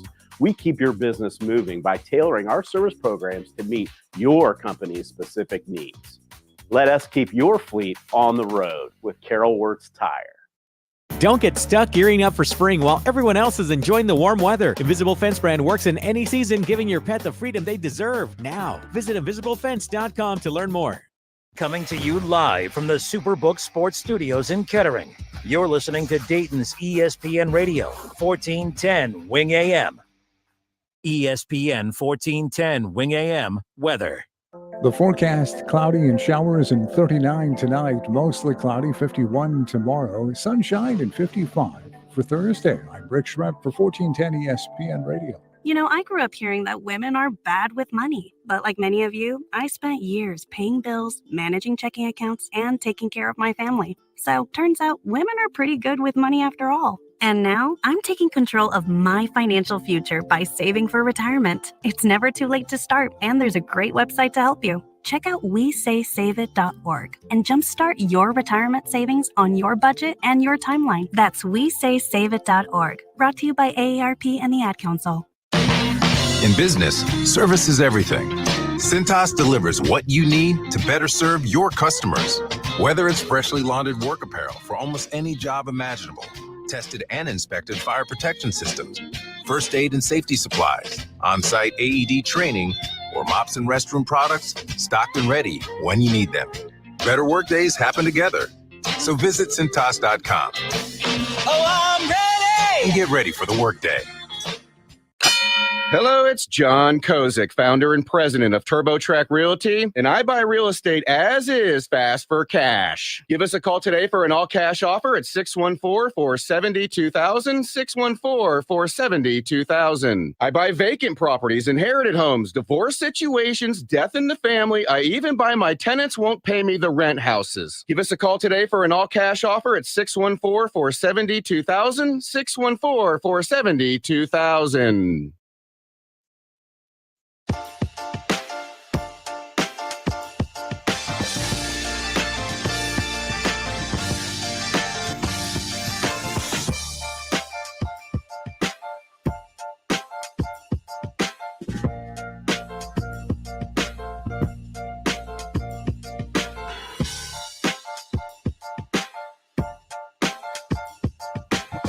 Damn technology.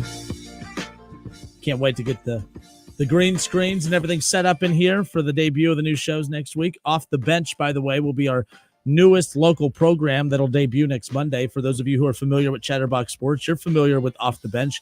It used to be hosted by Tom Brenneman, now hosted by Trace Fowler. However, the cool part about Off the Bench is that every Wednesday you will get to hear, exclusively here on 1410 ESPN Radio, you will get to hear Marty Brenneman and Tom Brenneman on 1410 ESPN Radio every Wednesday on Off the Bench with Trace Fowler. Very cool. That's pretty exciting right there.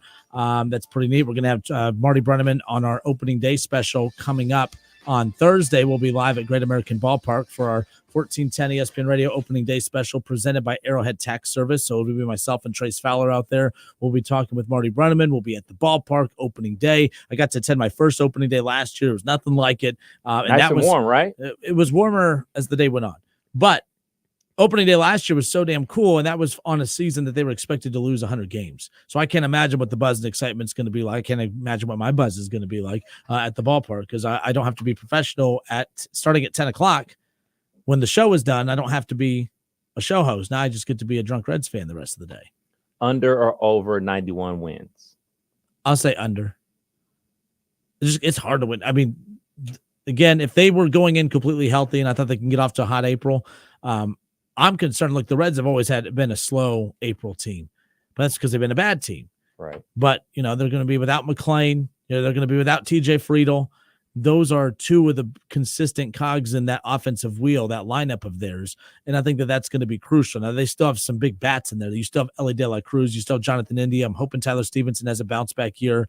You know what I mean? Like, I'm hoping that all of that, those guys bounce back. So that's going to be key. Christian Encarnacion Strand.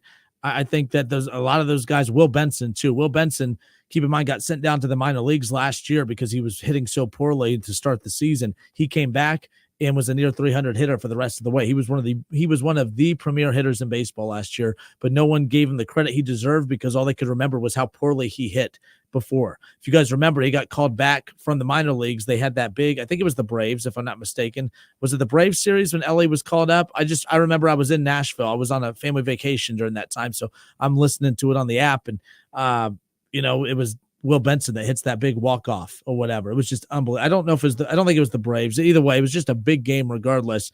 And Will Benson had that walk-off, which was just amazing. And he just continued on from there. But he was a great story. He was actually, when we were at Reds Fest, when David Bell came on, there was a lot of, Ellie was there, a lot of big names there. Will Benson's the only one that had a line of fans. He was a big-time fan favorite. So I'm hoping that, his play can continue to feed off that fan favoritism there. So we'll see.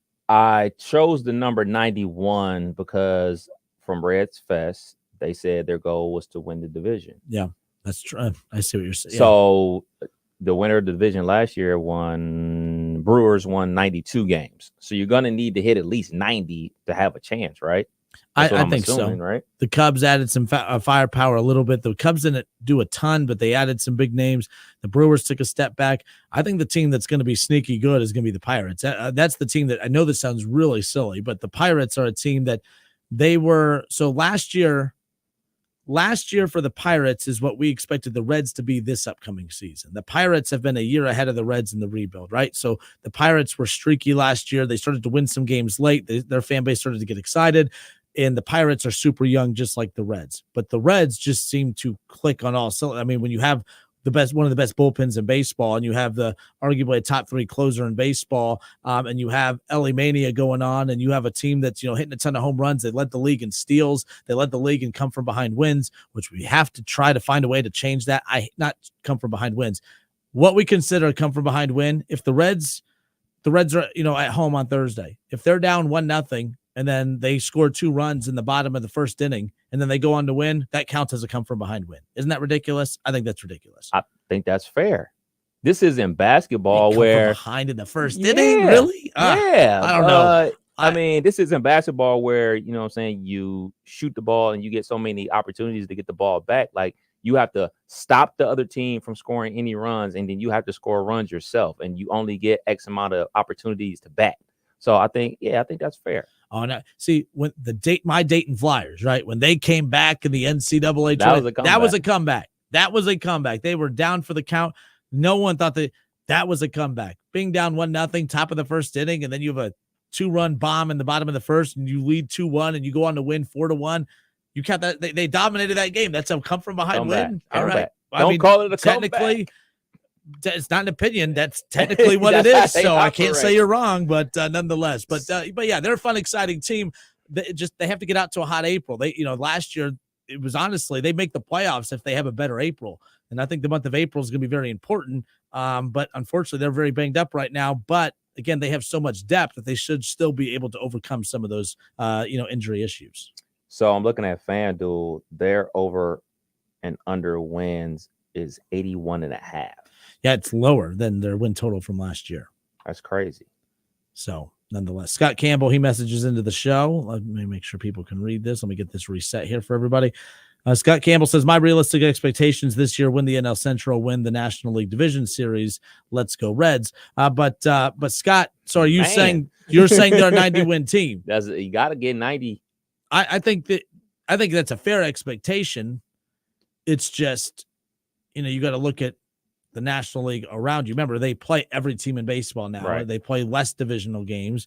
So, there's always that aspect to it. But it's the month of April that worries me. So Friedel, I guess they gave an update on him. It could be anywhere 6 to 8 weeks, closer to 6. So that's still all of, you know what I mean? Like that's a month. That's almost a month and a half. I mean, we're talking all of April, pretty much all of May, not getting TJ Friedel back till June. And then by the time you have that month of having to get kind of back in the rhythm of things, you know what I mean? Like that's my concern as far as that goes. But Steve Stetler says, on this one, I agree with you, Justin. Are you talking about the come from behind one? But yeah, we'll see what happens. We should take that clip and make sure everybody down there at the University of Dayton. My Dayton Flyers, you know me, Dayton Flyers this, Dayton Flyers that. The sold out University of Dayton Arena. I mean, I don't know. I got to ask, does UD force every news outlet in town to say that? Just when you're doing so well. No, I'm just saying, like, they're sold out, University of Dayton Arena. Like, it's just UD Arena. I'm just saying. If it's sold out, you got to let the people know. I'm just saying there's sometimes some empty seats in there. Sometimes people don't go to that sold out University of Dayton Arena to watch Lipscomb. I'm just saying.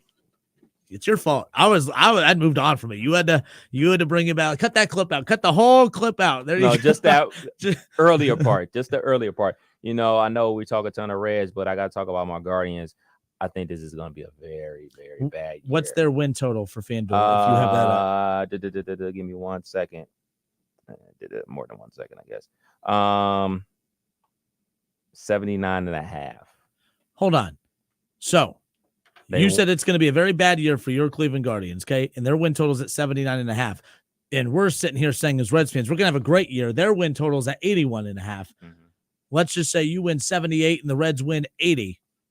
So again, that's underachievement for the Reds, at least. Absolutely. I definitely have higher expectations for the Reds than I do the Guardians. I think that. Oh, no doubt. The Twins are going to run away with the AL Central. I think the Guards are going to come in third at best.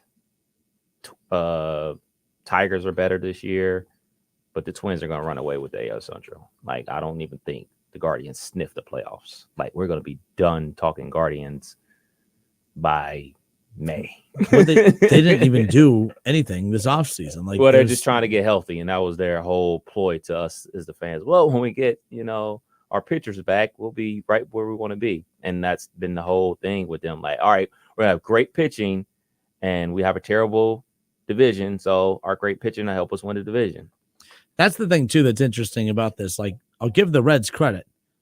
When it's come time to spend money, they have stepped up to do it. Now, I know a lot of fans are rolling their eyes saying, yeah, well, they didn't go get this, that, the other. In baseball, you don't need the flashy names. Frankie Montas, that was a hell of a get. That was a hell of a get, and you didn't have to break the bank to do it. I don't think that the Dodgers, and again, we're going to talk about the Shohei Ohtani stuff. I mean, like, let's put that drama to the side real quick. Like, the Dodgers getting Shohei Ohtani, like, let's say the Reds just pulled off the unimaginable and got Shohei Ohtani. What is that technically? It makes the Reds very valuable. It makes the Reds very interesting. It puts the Reds on ESPN a lot. Mm-hmm. But what does that do for the Reds from a win-loss standpoint? I mean, again, I don't know what his wins above replacement is. He would win the Reds a lot of games. He's a superstar, yes. And I'm not saying I'm happy with Frankie Montas over Shohei Ohtani, but to spend that much more money than what you spend on Frankie Montas to get a Shohei Ohtani, I don't know if he wins you enough games to justify that. Like, that's why I'm trying to say is, and this isn't like, oh, we don't need Shohei Ohtani. I'm just saying it doesn't make sense unless you just have a plethora of cash to go spend to go get guys like that. I would rather the Reds spend $150 million on 3 to 4 legitimate dudes that are going to contribute on a nightly, weekly basis over a boatload of cash to bring one guy in that when that one guy gets suspended for betting or has an injury, half your money is on the IL or suspended. So that's all I'm trying to say as far as that's concerned. Bet. ESPN. I think Ohtani is a different animal when we're talking about this. When you talk about the Bryce Harpers or Mookie Betts or the fair, other he's guys a megastar. Yeah, he's different. He's like you said, removing what he's going through right now with the betting stuff. The fact that he can bat like the best of them and he could pitch like the best of them, it's just different. Like, you're getting 2 for the price of 1. Well, not even 2 for the price of 1. You're paying for both. Obviously, he's not pitching this year for the Dodgers. Might not be playing this year for the Dodgers. But if you're talking to Ohtani, yes, I'm with it. I'm with it 1,000,000%. Now, if you talk about somebody else out there, Tatis Jr. or something like that, you could convince me like, all right, man, we could find somebody or multiple somebodies that can give us that production for that amount of money. But I think Ohtani's just different. Just different, man. I think he brings a different buzz to the ballpark. I think he brings a different buzz to, the average Joe watching baseball. I tuned in to watch the Angels last year simply to watch him play. Like, hey, man, this is the guy. Like, wait, he's going to pitch 9 innings. Well, he's going to pitch 6 innings and he's going to bat the entire game. Like, they just don't do that anymore. So he's a draw for that reason. And, he puts up the numbers and he produces. So I definitely agree with you about like the one-trick pony type of guys, But him, Ohtani, yes. Oh, no, but it's like I have no problem in football when a team spends $55 million on the court, like the Bengals spending that on Joe Burrow. Your only chance of winning is Joe Burrow. All right, when an NBA team breaks the bank to pay a superstar like Giannis or LeBron or Jokic or whatever, those guys are going to win you championships. Shohei Ohtani, you had the Angels who had Shohei Ohtani and Mike Trout. Mike Trout statistically, and again, I disagree with this, but statistically, you'll have those stat nerds out there that'll say he's the best of all time statistically. Mm-hmm. So you had statistically the best of all time and this mega modern day Babe Ruth and Shohei Ohtani, who's a great pitcher and batter, and you missed the playoffs both years with them. So that's what I'm trying to say. It's like, that's why to me, but again, sometimes you have to pay to have that draw. It's where, hey, if we're not winning games, at least we have people coming to the ballpark. There you go. I definitely agree with that as far as that's concerned. But it's the Kidder and Kev show here on 1410 ESPN Radio. Huge news. This is huge, Kev. I don't know if you saw this. McDonald's will be selling 3 Krispy Kreme donuts nationwide by the end of 2026. The iconic original glazed, the chocolate iced with sprinkles, and the chocolate iced cream. Go-to donut. I like the chocolate frosted. I don't care for Krispy Kreme. Really? Yeah. I just like a boring chocolate dip donut. That's it. So I'm a plain cake donut guy, and then a glazed donut. All the other bells and whistles, all the other bells and whistles. Like I know it's like certain people that like put cereal on donuts and stuff like that, or like bacon. Yeah, nah, and the ones with cream on the inside, nah, I'm good, man. So a regular plain cake donut or a glazed donut. I'm also an apple fritter guy, so I have do you want to know my fat confession of the day? Go for it. You know how there was donuts dropped off at the station the other day? Yes, and I fought the temptation. I didn't do it. Remember, I did during the day. But later on that night, Nora went grocery shopping and she didn't get any sweets, and I was having like a fat attack. You know what I did? Hey, we're off air. I got to go into the station. Are you serious? I'm not joking. Go check. The donuts are gone. I'm not joking. I'm not proud. I'm just saying. Don't judge. I'm not judging. I'm Don't just judge. laughing. I'm just saying. I'm not judging. I'm just laughing at you, not with you. I'm laughing at me. I felt miserable the next day. I'm like, oh, you were doing so good. But, you know, if the wife ever finds out, I'm just going to say, of all the things that your husband could be sneaking out of the house to do, if I'm sneaking out to get donuts, you're welcome. Man, that's quite an experience, man. They're good, though. I don't even know where we got them. Bill's Donuts are always at the top of my list. But it wasn't Bill's. It wasn't Bill's. I forget what it was. That's Ben. But nonetheless. I'll find out. Yeah. Great sports topic here, by the way. No, it's okay. It is. In the chat, tell us your favorite donut place. You know? So someone said Bleachers on Linden. What are we talking about? Shouts out to Donut Palace. Oh, donut burgers or chicken are great. Let's see. I'm not even going to read that, Ron. Ron, why are you so weird? Why you got to do that, man? I'm not reading that. And what's wrong with Ron? Ron being Ron. Well, I mean, he has to have that outlet somewhere since, you know, we tamed him on the remember last comment week section. We're talking. All of a sudden, I look down and Ron, the only thing it says is I'm white. That's all it said. I don't even know what he was referring to. It's like, because I was talking about rooting for Grambling and Howard in the first four. The HBCU. Was he taking a side? I mean, what are we doing here? I have no clue what that even means, but thank you for the clarification, Ron. Let's just step away. It's a little FYI. Yeah. College Football Hall of Famer. Stand the Man Donuts. That's what it was. Stand the Man Donuts. That's what it was. They were good. They were good. Keith Byers, College Football Hall of Famer. He's going to join us in studio next. You can watch it live on the Johnson Kinder Show Facebook page, ESPN Dayton's YouTube channel. We'll chat with KB when we come back. You know, I'm curious his thoughts. Tony Alford. Who? Tony, unfortunately, sounds weird. Michigan's running backs coach. I know. KB, that's one of his guys. Is he going to call him a traitor? I don't know what KB's going to call him, but I know what I'm going to call him. Man. So we'll be joined by KB coming up here. It's on site. It's on site, Coach Alford. It's on site. A lot of rule changes in the NFL as well. I'm curious KB's thoughts on that as well. So we got a lot more coming your way. It's the Kinder and Kev Show. Dayton's ESPN Radio, 1410 Wing AM. We'll be right back. On site.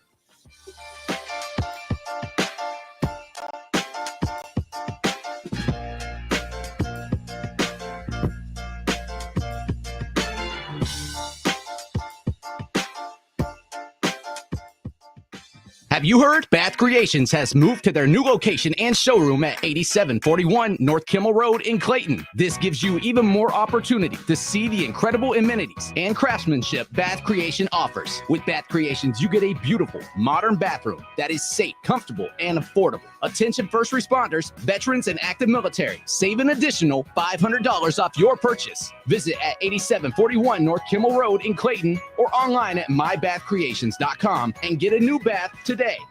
You have empty office space to fill or home office to create. You know what you need. You know what you'd like. But you also have a pretty good idea after you've shopped around the usual places what you need and what you like might not happen. Well, then you haven't been to Charles Larrick's Warehouse Outlet. Nobody has their selection. Nobody has their discounts. And every week, there's something new. If you need office furniture, Larrick's Warehouse Outlet can sell it to you for half the price and below manufacturer's selected prices. Half price and below on hundreds of items. Selection from budget to the best. Really, desks from $50 to $5,000. Filing cabinets from $25 to $500. Before you go anywhere else, do yourself a favor and come to Larrick's Warehouse Outlet. With 25,000 square feet of selection, you're not going to go anywhere else. Larrick's Warehouse Outlet at 23 McOil Avenue, Dayton. Open Monday through Friday, 9 to 6. Larrick's, continuing the tradition. Hi, this is Mike Foley, your Montgomery County Clerk of Courts. Due to recent demand, our office is now issuing boat registrations for your convenience. This new service will be available at our downtown Dayton auto title location. We can help with new boats, renewals, and also ownership changes. Go to weregisterboats.com for more info. Listen to this station anytime, anywhere on Odyssey. Odyssey is your new audio home for all the music, news, sports, and podcasts that matter to you. Odyssey. That's AUDACY. Ad paid for by America First Tax Group. Attention. If you or your business is behind in filing your tax returns, or if you owe over $10,000 in back taxes to the IRS, please listen carefully. The IRS does not joke around and will not stop their collection efforts. If you're tired of the IRS letters, levies, liens, or wage garnishments and would like to get a fresh start, we can help. Due to the financial hardships in the country, the IRS is making it easier than ever to settle tax problems for those who owe more than $10,000. We can help settle your delinquent tax problems, end all collections, and may even reduce your back taxes significantly. Even if you can't afford to pay your back taxes, you can still get the help you need. We've helped thousands of taxpayers just like you. But you must call 800-257-0663 today to stop your tax problem from getting worse. The information is free and the help is real. Call 800-257-0663. That's 800-257-0663. Again, 800-257-0663. People are talking about Carol Works Tire and Auto Service. Over the last few years, I've purchased 3 sets of tires from Carol Works. Each time, service has been excellent, from answering questions to scheduling and installation. Thanks for the good work. Carol Works Tire and Auto Service treats every customer like family and every vehicle like their own. It's about the relationship, not the sale. Carol Works Tire and Auto Service. Large or small, they fix them all. Call 937-461-5441 or visit c-w-tire.com. Don't get stuck gearing up for spring while everyone else is enjoying the warm weather. Invisible Fence brand works in any season, giving your pet the freedom they deserve. Now, visit invisiblefence.com to learn more. At Wendy's have a revolutionary new product for you. Introducing the new Orange Dreamsicle Frosty. It's like a time machine that takes you all the way back to now, the year 2024. It's the classic, creamy, orangey flavor you remember. Dare I say, it's new-timey. It's the flavor you grew up with, just all grown up. Head over to your local Wendy's establishment and get yours while supplies last. The new Orange Dreamsicle Frosty. Here for the now, for now. Limited time only. Participating Wendy's. Are you ready to get outside and play some golf? Walnut Grove Country Club has it all. A challenging golf course, leagues for men and women, a kids golf program, large pool, lots of social activities, great food, and the most fun Friday nights in town, all in a friendly, comfortable atmosphere. Join Walnut Grove by the end of April and get up to 2 months free, plus savings on the initiation fee. Call Caitlin at Walnut Grove Country Club. It's where you belong.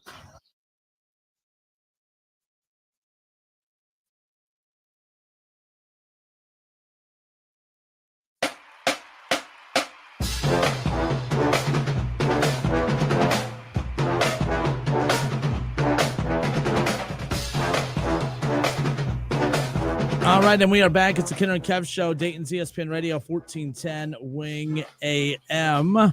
Justin Kenner and Kev Nash with you here, Dayton's ESPN Radio again. And we have a guest in studio, of course, none other than College Football Hall of Famer Keith Byers. Mr. KB, welcome in. Sir, you look a lot more well-rested than yesterday. I don't know if we didn't share the story on air. I didn't know, but I'll let you do it if you want. But you're a little tired. I was tired. I had my golf tournament all last week, so that wore me out, down in Fort Lauderdale and Boca Raton. And my flight was supposed to come back Sunday night. So I left at 6:30 or 6:45, and I didn't end up leaving until about 7:45, just sitting on the runway in Fort Lauderdale. Had a connecting flight through D.C. I get to D.C., and as soon as my plane pulls into the gate, my connecting flight is boarding, and I got to go 2 terminals. I'm like, I'm too old to run through this. I'm not doing the OJ thing. No, y'all know Let's hope where not. I'm at. I just walked briskly to the gate, and it was already closed when I got there. So I said, see, and I'm watching the plane. And that's the last flight of the day. So, well, I had to, I had to sleep in what I had on Sunday night until Monday, so I didn't get back just enough time to do my show yesterday. After that, I was wiped. I had nothing. So we were recording something, and in mid-answer, all of a sudden, he was using the mic as a pillow. Yeah, he's out like a light, like a light. I have sleep apnea, so I sleep with a CPAP machine. And when I had my test 9 years ago to see how severe my sleep apnea was, it was very severe, and it also showed up. I had traces of narcolepsy in it. I'm like, I know. Next time you say you'll drive to the golf course, I'll follow. I'm not narcoleptic. I get this trace, so I could be in mid-tongue. Well, you brought I'm much better now. I'm not all the way back, but I can answer some of your questions and make it through a little bit better. No, you brought up OJ. I've told you the OJ story, right? I used your name. I use your name a lot. Okay. I used your name to try to get an interview with him. And I shot him a note on Twitter. Said, hey, I work with KB here, 1410 ESPN Radio in Dayton. We'd love to get you on the show. Is that possible? He said, hey, young man, I appreciate you reaching out. I'm not doing interviews right now at the moment. Tell KB I said hello. He goes, but I'll put you on my list. And I remember saying there's nothing more terrifying than having OJ Simpson tell you that he's going to put you on his list. I didn't know what he meant. So I've been just, I'm a little jumpy. I said the OJ thing, maybe 30 years ago, the OJ thing meant running through the airports. Now the OJ thing has a different meaning since the 90s. So, I don't mean that OJ thing. I mean the original OJ thing. Yeah, there's a lot of OJ things, to be honest with you. But no, I'll let you. It used to be running for 2,000 yards, but that's a distant memory. I'll let you dive into the Tony Alford stuff, Kev, because you're a little harsh. That's KB's guy. Your guy. He left us in the wind. In the middle of spring practice. Coach Alford left the Ohio State University to become Michigan's running back. Coach, what was your first thoughts? And have you talked to him and tell him it's on site when you do? I have not talked to him. Good job. I have not talked to him. You cut him off? You delete him? No, I didn't delete him. I have texted, to him, and it's they're the bad guys. They are. That team up north, but there's also a business part of it. So, personally wise, me and Tony Alford, we're still good. Professional wise, we're not good. Mm-hmm. You went to the bad guys, but I understand it, and I haven't talked to him yet. But from the outside looking in, and it's only a matter of time before I get the total story. Mm-hmm. But people don't realize assistant coaches overall, most time they're on 2-year contracts. Right. Unless I think Knowles, coming in, Jim Knowles as defense coordinator, he came in, I think, with a 3 or 4 year contract. Just like Chip Kelly. Chip Kelly, I think, what does he have, a 3-year contract? I don't think nobody would be surprised if Chip Kelly is at Ohio State for 3 years, unless he's the head coach. Mm-hmm. But I don't think he's going to be here 3 years as offensive coordinator.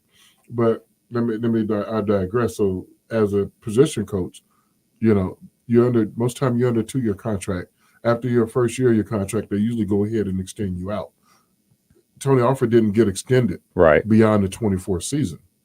And we expect the 24th season Ohio State is going to end within the last team standing without a blemish on their record, and they'll be national champion. It's all, and I'm sure if that all happens, everybody on that staff will be automatically extended another year, 2 years, if not being poached to take head coaching jobs elsewhere. Right. And I mean, I don't have all of the X's and O's and all the answers to it, but I'm sure that's a part of it. Why didn't they extend, Tony Alford, after in January? I don't get it. I really don't. I mean, he's been a great assistant coach, and football wise, what position, what player has started at Ohio State under his tutelage that didn't go on to the next level? So is that how we're judging assistant coaches? Can you get the guys to the pros?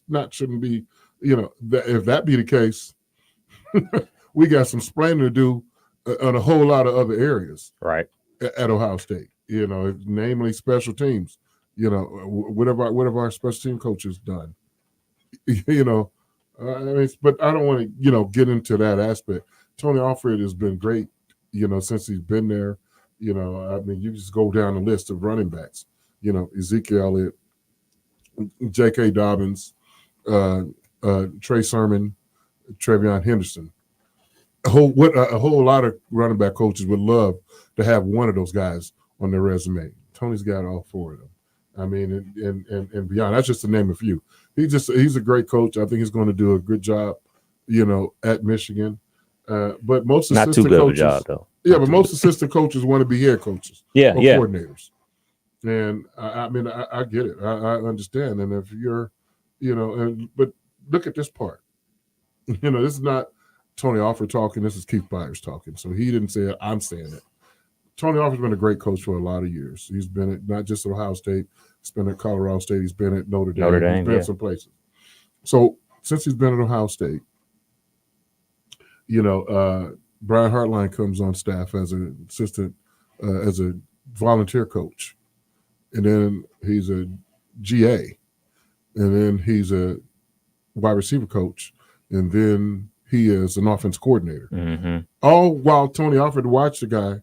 I'm not trying to cause a censure or anything like that, but that's going to make you feel some kind of way. Am I appreciative of it? Did even Tony Alford even get an interview for the offensive coordinator job when it became available last year? Did he even interview for the offensive coordinator job this year? And so he's been overlooked. So, I mean, Ryan Day, you have a gem of a coach. Yet you're being real disrespectful, not even giving him an interview, and you don't think highly enough of him to even offer it. You're bringing in Chip Kelly this year, and then you bring in O'Brien. Why am I here? Let me ask you this. So I'm just talking about professionally wise. Right. Let me ask you this. How big of a deal is this? Like, how will this affect the running back room going into the fall? No, the running back room will still be fine. It will be fine. And because, Tony Alford is planting a lot of seeds in those guys. I mean, it is. And it's not, I don't like it to be a fact, but the running back position, as well as the running back coach, is overlooked, is devalued, and you take them for granted. When a player comes in, Trevion Henderson comes in as a freshman. Oh, he was already great. Tony Alford didn't help him. But when a quarterback comes in, it starts as a freshman and it makes an impact. Oh, he's that quarterback coach. They work really well together to help his development. So the running back coach doesn't get help on his development as a player, but the quarterback coach does, and the offensive line coach does, and the defensive back coach does. I mean, the wide receiver coach does. I mean, it really comes off like I'm attacking Brian Hartline because I love Brian Hartline. We're good friends, but he coached Marvin Harrison for 3 years. He's gonna get a lot of credit for it. But Marvin Harrison Sr. doesn't get a lot of credit for what his boy did when he brought him there. I mean, he doesn't get a lot of credit while he's still coaching there as a father. I mean, he's a Hall of Fame father. Mm-hmm. We've talked about this before, and this is, again, no shot at Brian Hartline. Far from it, yeah. But, with all the receivers, he does a great job recruiting wide receivers. But, let's be clear. If Brian Hartline is not the wide receivers coach, you mean to tell me they don't get Marvin Harrison? You mean to tell, can we legitimately say that if Brian Hartline was not the wide receivers coach or around the program and didn't replace Zach Smith years ago, can we legitimately say that these receivers would not have come to Ohio State? We've talked about this before, Keith, about never seen a head coach like Ryan Day before where he doesn't get credit for the big-time recruits that come in. You know, when a big-time receiver commits to Ohio State, Brian Hartline does it again. It's not Ryan Day lands another big one. You know, Nick Saban, he had great assistant coaches that recruited the best receivers and quarterbacks and offensive linemen, running backs in the country. It was always Nick Saban does it again. Nick Saban got them all. It is Just very, like yes. Urban Meyer was responsible for every recruit that came to Ohio State. It is very strange that Brian Hartline, and I'm not piling up on him, I'm just saying how much of it has to do with, I mean, it's Ryan Day's offense. I mean, a lot of receivers want to come play in that offense. They want to play with those quarterbacks that are Heisman finalists every year. Those receivers are going to the NFL.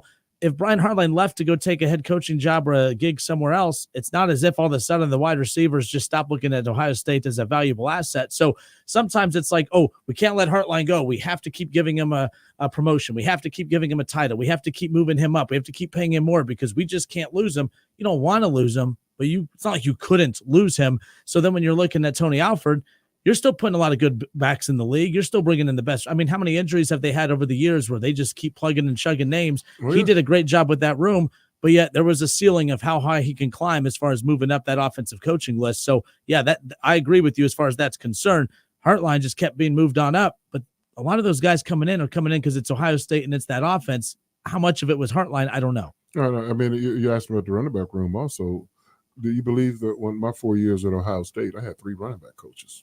Man, they did a good job with you. You know what I'm saying? Man, they taught you how to be big. They taught you how to break tackles. Man, they did a damn good job. Yeah, but I mean, but running back coaches do have, value.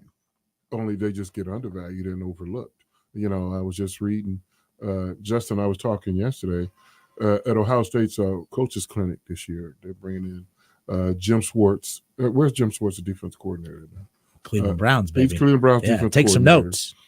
He's going to be there talking about defense along with James Laurinaitis, who's a linebacker coach, along with A.J. Hawk, Bobby Carpenter, and Anthony Schlegel. All 4 of those linebackers played at Ohio State. Yeah. But has Ohio State ever asked me to come in there to the coaches clinic and talk about running backs? Mm-hmm. They have not. They have asked Eddie George. They have not. Have they asked Arch? I mean, and they have running back coaches that would talk to the coaches, the high school coaches, about running back. But what haven't they asked me? Overlook or just take me for granted? Or just take running backs or Ezekiel Elliott, whoever. Name a running back from Ohio State the last 50 years. What haven't they asking us to come speak at the coaches clinic and, we can add value, to that. I mean, the linebackers who I named, they should have asked Pepper Johnson. I'm saying they can ask him next year, or they should have asked him last year. But Pepper Johnson is All-American linebacker at Ohio State. His resume alone is more than James Laurinaitis, A.J. Hawk, Anthony Schlegel, and Bobby Carpenter. Pepper has forgotten more football than those 4 ever would know. And he's got 5 Super Bowl rings. Not to confirm it, he didn't need no Super Bowl rings to confirm that bit of advice. And so, I mean, saying certain players in certain areas get overlooked. I mean, and Pepper Johnson has a lot of value and a lot of knowledge he could breathe on the high school coaches that would be at the clinic. I have a lot of knowledge that I could breathe on those players, those coaches about running backs or about any area they would like to talk about. But a lot of the athletes in certain areas, we get overlooked and get taken for granted. And I'm sure A.J. Hawk and Anthony Schlegel and Bobby Carpenter and James Laurinaitis and Jim Schwartz will do a tremendous job. That's the only reason why I have to. They're going to all do a tremendous job. And, I know they will do a great job while they're there. But, I mean, just sometimes don't take people for granted as much as, we have a tendency, to do. All right, it's the Kinner and Kev Show. College Football Hall of Famer Keith Byers with us in studio. Talk NFL rule changes. Again, the hip drop tackle was banned. The kickoff, they've adjusted that. There's, some the challenge. What was some of the other? There's some other big changes today that everyone's talking about. So many. So we're talking about the Will trade. Still tackle this year? What's that? Will he still tackle this year? I mean, two hand touch. It's only Tuesday. We'll find out tomorrow. Trade deadline pushed back. I mean, a lot of interesting changes made. Curious, KB played 13 years in the NFL. We'll get his thoughts on all of these changes when we come back. Kenner and Cav, 1410 ESPN Radio.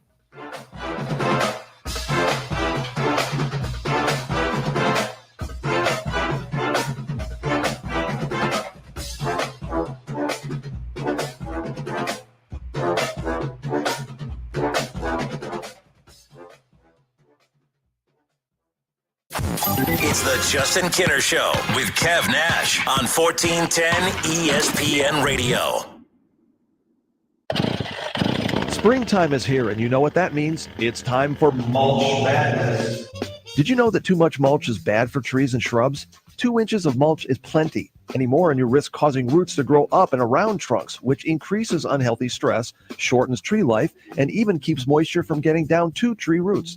To find out more about mulch madness or to find a certified arborist near you, visit treesforohio.org. That's trees, the number 4, ohio.org.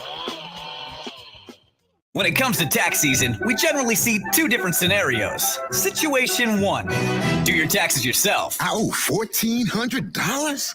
Oh, Situation number 2, we do your taxes for you. I'm getting back $1,400? Oh, see, we can save you money. Take a little back this year.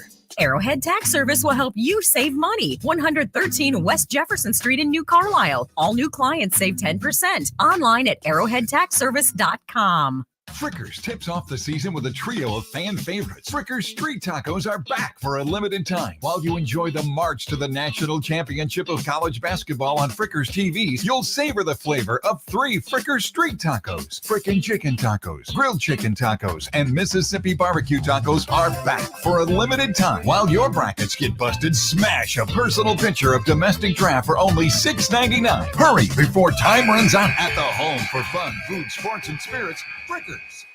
Stock up and save big on everyday essentials now at Menards. We have it all from big to small and everything in between. Keep your devices powered with Energizer Max batteries. They deliver consistent performance and can hold power for up to 10 years while in storage. Energizer Max batteries are on sale now through March 31st. And don't forget to check out our flyer on Menards.com for all the other great deals happening now. Save big money at Menards.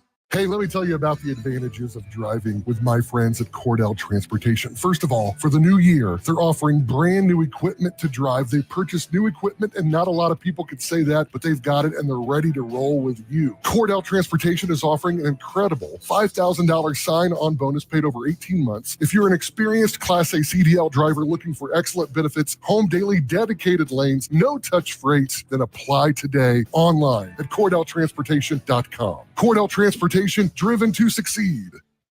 Hi, Joey Beckett here at Arbogast Ford in Troy, home of the low price tire guarantee. We'll meet or beat any advertised price on the major tire brands that we carry.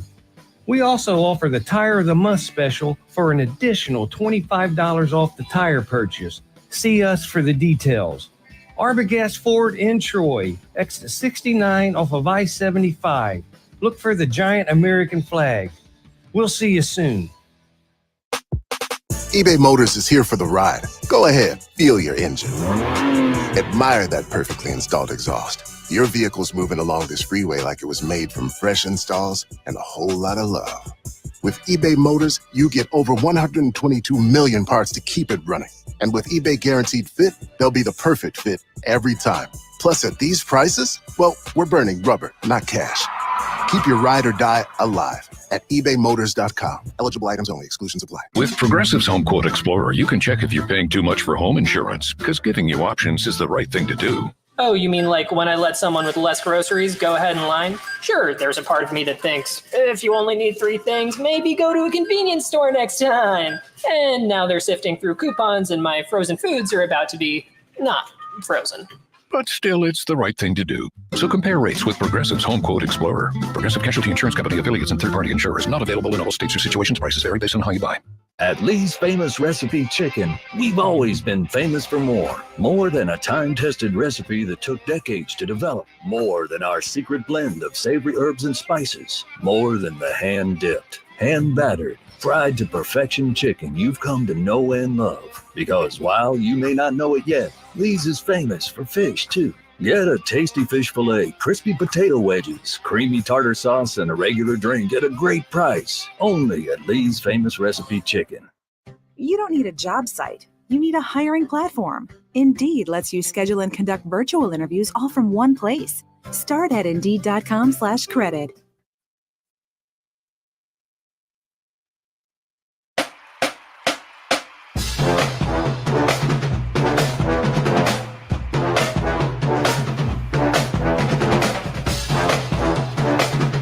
The 1410 ESPN Radio Reds Opening Day special on Thursday morning, presented by Arrowhead Tax Service, will be live at Great American Ballpark from 8 a.m. to 10 a.m. And, of course, we'll be talking all things Reds baseball, getting you set for Reds Opening Day action. Of course, we are Dayton's radio home of Cincinnati Reds baseball, so we'll be excited to be setting up shop, doing the show live from the ballpark on Thursday morning.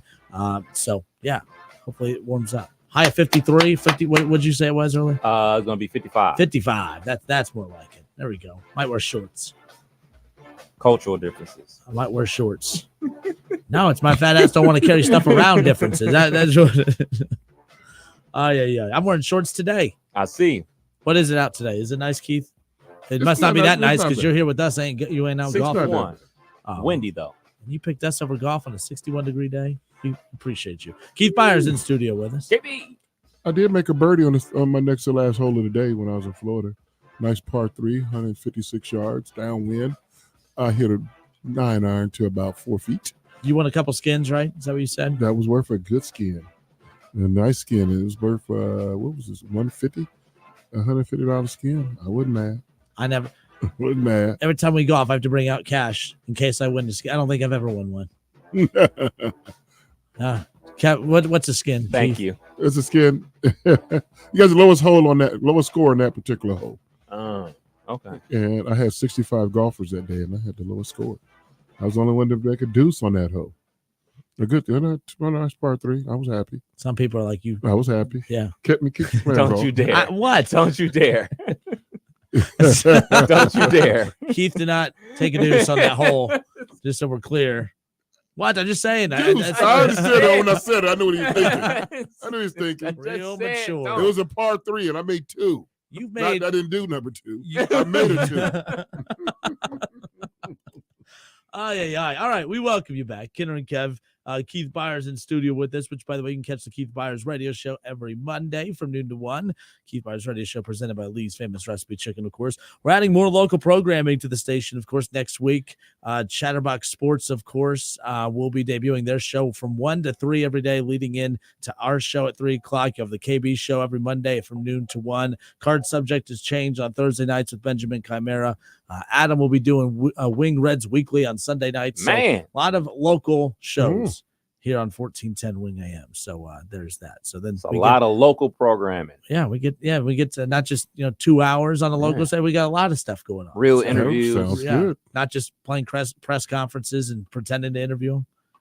Coming up next, we got Kevin Stefanski, but it's just a press conference the whole time. Just differences. Cultural differences. I heard you guys were talking about the donuts. I didn't chime in on that. Let's chime in here. I got it pulled up right here. Stan the donut man, that bacon donut, you had that bacon glaze? Oh, it's good. That may or may not have been what I snuck back into the station to get the other night. Yeah. That's good. That's good. I like Donut Palace. Grew up on Donut Palace. You mean to tell me you've never, when the wife's at home making something or trying to make you eat healthy, now you're more disciplined than me, you've never snuck out of the house just to go do a drive-through and eat something quick before you head back home, KBU? I'm not that dedicated. Like if it's not once I get home, I'm not leaving the house. Whatever's in the house, if I'm hungry, I'm just had to eat that. I'm not gonna go up the block for ice cream sandwich. Just not. Well, not an ice cream sandwich, but I mean, we gotta get, might as well Oreo sundae or something. Come on. What about you? You ever, Monica's at home cooking, or Monica's trying to make you eat better, and you sneak out the house to go? Yeah, see? Yeah. Well, I do 90% of the cooking, so that's valid. Well, I'll ask Monica. Does probably not. When I was in Florida, I did take someone to the airport. They had a 5:30 flight, so I dropped them off at whatever time, 4 o'clock in the morning. On my way back to the Airbnb I was staying in, I had been riding by this donut place, and I was like, "They're open at 4:30 in the morning, 24 hours. I just got to see it." I pull in there, I said I want to buy a dozen, but I want to start with one. And I'm a glaze guy. If you don't make a good glaze, I don't want to hear about none of your other flavors. And the lady gave me a glaze, and I said, "Oh yeah, make that a dozen. Can you make it a baker's dozen?" And For you? Yes, she did. 4:30 in the morning, I'm in a donut shop. That trumps mine. There's only 2 donuts left in the box when I got here. It was so good. Oh yeah, but like the Krispy Kreme donuts when they got the red lights on, that means they're just coming out fresh. Yeah. Yeah, you stop what you're doing. I don't care if you're in traffic. You make a U-turn. You get over to that Krispy Kreme if the light is on. Krispy Kreme coming to McDonald's. If you're ever in Texas, stop at Shipley's. They got a red light too, and it's really good. Shipley's Donuts in Texas. I go to it in Dallas or Houston whenever I'm in those cities. So See, well, I'm just not a Krispy Kreme fan. I don't like that. I like those little mom and pop shop donut place. Like Bill's Donuts is the best. That's Bill's is really good. You're gonna make me go to Bill's today since I'm not this way. But I'm not. I can't do they got that blueberry donut, right? Which one? At Bill's.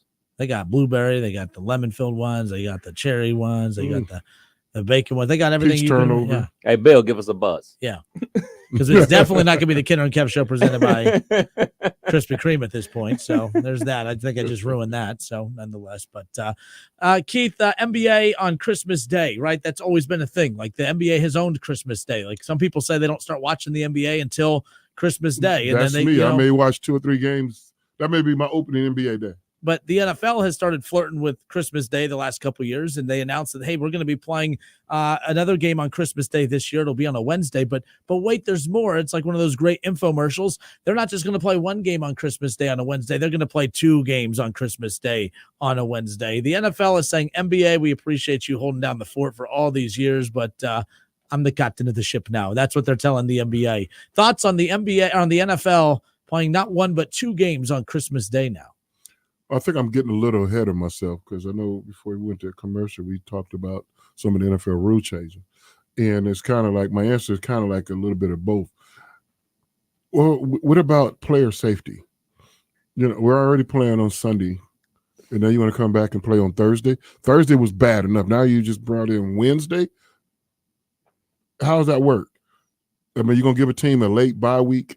So the Browns are playing Sunday, Monday, Wednesday. I mean, you get days off. No, I mean a Wednesday. How bad could it be? What do you know? What but you talk about player safety. They don't care about player safety. Safety. It's about dollar bill, y'all. Yep. We can get another player. So what? He's broke. Get another one.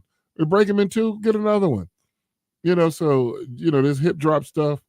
I mean, come on, man. So the banning of the hip drop tackle, they're banning that. Yeah, because the guy got hurt. Man, just get him on the ground. It's that dirty ass Bengals team I've been telling you about. I mean, you see that? I mean, I've been horse collared. But T.O. got hurt on a horse collar. So now let's come up with that. I mean, just get the guy, get defense some kind of chance. So Adam Schefter today said, yes, they're going to enforce it. The penalty is supposed to be what, Kev, like a 15-yard penalty. 15-yard penalty, yeah. But what they're anticipating is one of those where if it leads to like an injury, that player can potentially expect a fine in the mail. Like this is just something to maybe just kind of get the leagues. Now they're giving an offensive guy. I'm an offensive guy too. So now we get to flop. We get to roll around on the floor. Maybe I think what they're trying to say is that this rule is in place, hopefully trying to deter guys or maybe to think about it before you go and try to jump on and pull. I think what they're trying to say is that from their understanding, yes, in the rule book, it's supposed to be this, but the officials, just like the horse collar and some of the others, maybe won't be calling it as aggressively, I guess. Maybe not the horse collar. What was the other example, Kev? Where they don't call it as aggressive, but you get that fine in the mail a little bit like a late hit. Late hit. Like a late hit. It's going to be treated more like a late hit where technically you could be penalized for a late hit in the game. Some officials let it go. Some officials may let the hip drop tackle go, but you could expect a fine in the mail as a player later on when they evaluate it. I don't know.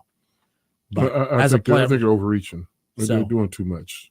I mean, have you've been hip drop tackled before? I don't think so. Well, you're big as hell. It's going to take more than that. It takes someone to hold on to you, and then the second and third guy usually came and knocked you down. I mean, even, the iconic run I had against your Cowboys in Thanksgiving Day in 1993, that 77-yarder in the snow, I got horse collared, but I still scored a touchdown. Snow Angel? Yeah, did the Snow Angel. We got. If you go back and look at that play, it was horse collar. We didn't call it horse collar. I called it horse something. I don't know. I know. It didn't start with a C. It started with an S. That's okay. But football is supposed to be a very physical game. You know, that's one difference between football and basketball. Basketball's physicals, you know, and football's collision. You know, there's going to be a lot of collision hits in football. You know, and you can do that cleanly without being dirty. So I don't think, you know, the hip drop tackle, you're intentionally trying to hurt a guy. You're trying to get him on the ground. You know, so, you know, it's almost like, you know, a cowboy, you know, just, you know, getting a rodeo steer, you know, getting that steer on the ground, dropping his hips and drop, you know, but you don't really see guys that's their intent to get the ball carrier on the ground that way. You know, most times you don't have enough lead in your pencil, you know, to get that tackle off. And if you do, you do. So I think the NFL has got a little too much time on their hands. You know, with Mickey Andrews got hurt, you know, with the Baltimore Ravens this year, off of that kind of tackle. I think you're looking for problems. You know, I thought it was dirty. I thought the Bengals were dirty, Keith. You know how the Bengals are. They're a dirty team. I mean, they're trying to protect the league from the Bengals, just like back to them. They're dirty with Vontez Perfect. I mean, they're just a dirty team. But no, other changes, because we only have a little bit of time remaining. Did you take a look at the kickoff rule changes? I saw it, but I still don't understand. I saw people put up all these graphics and charts all day. So they have like these zones. If the ball is kicked out of bounds, you get it at the 35? 35, yes. If the ball is kicked within anywhere between the 20 to the goal line, it has to be returned. So, and then if you you can't fair catch it at a certain spot. In certain spots. And then if you kick it and it drops in the 20 and then rolls out of the end zone, you get it at the 20, because that's the skill of the kicker, I guess. I don't know. I don't know. I mean, they're trying to add a little bit more excitement back to the kickoff, because it's almost come to the point to where they're saying, you know what? All right, after change of possession, let's just get the ball at the 25 and off we go, or 30, whatever the heck it's like that. Okay, we just explain. I got it now. That coffin corner kick that Buckeyes used to do under Urban Meyer. Kick it to the left corner high, and then sometimes our kickers were kicking that ball out of bounds at the 5 and 10 yard line. So now they said you'll get it at 20, and they want the returner to return the kick. Right. And then pin them inside the 20 and better field position. Yeah. I mean, I get that. But I didn't like how when NFL a few years ago, they changed the rule in the kickoff team. The team couldn't get a running start. You know, trying to cut down on collisions. Yeah, and this is what this is also supposed to do, is a much shorter distance between the team kicking off and the team returning it. So it's not as much speed built up. You know, it's not like, all right, man, you get a 40-yard head start. It's more like a 15-yard head start before you make collision. Yeah, but even at 15 yards, you're running pretty full speed at 15 yards. You know, when you see the 40-yard dash for the combine, you don't think the guy's running full speed by the time he hit 15 if he's running 4.4? Yeah, he's got off to a good start. Boom. So, again, I didn't care. As long as the kickoff team didn't go offside, I didn't care how much of a run start he got. You know, as long as the ball's kicked and he's behind it, fine. It doesn't matter. It's still hard to block him. Yeah. You know, and you still got to get the return team on the ground. One last thing here as we wrap up the hour. The other change too, the trade deadline, instead of week 8, it's now pushed back to week 9. I've said for years, I think, to add more excitement down the stretch. Look how many teams are just brutalized by the time you get to week 10, 11, and 12. I still think, and I've said this, I've advocated for this in Major League Baseball as well. They do the trade deadline like a week or two coming out of the All-Star game. But then you make you have the trade deadline in baseball, and then you still have all of July and all of August and all of September to play. It's a lot of baseball left to be played. Some teams are like, we don't know if we're a contender or not. Like, we might know in the next month if we need pitching or another batter. Baseball is usually by August 1st, is it? Or I guess it's the month after the All-Star. Middle of summer is All-Star game. I've advocated so a couple weeks after that, right around that day, to push the trade deadline to the end of August, so that everyone makes these big trades for that sprint to the finish line into the playoffs. Then you see those trades pay off come playoff time. Plus, you make a trade or don't make a trade at the beginning of August thinking you're set, and then you still have to play all of August and all of September. That's a lot of time. So football, same thing. Week 8 was the original trade deadline. Well, look at all the quarterbacks that the Browns went through. A lot of teams go through injuries, but it's like once you get past week 8, it's like there's no looking back. Now you're stuck with you have what you have. You push that trade deadline back a little bit, maybe to where there's 6 weeks left in the season.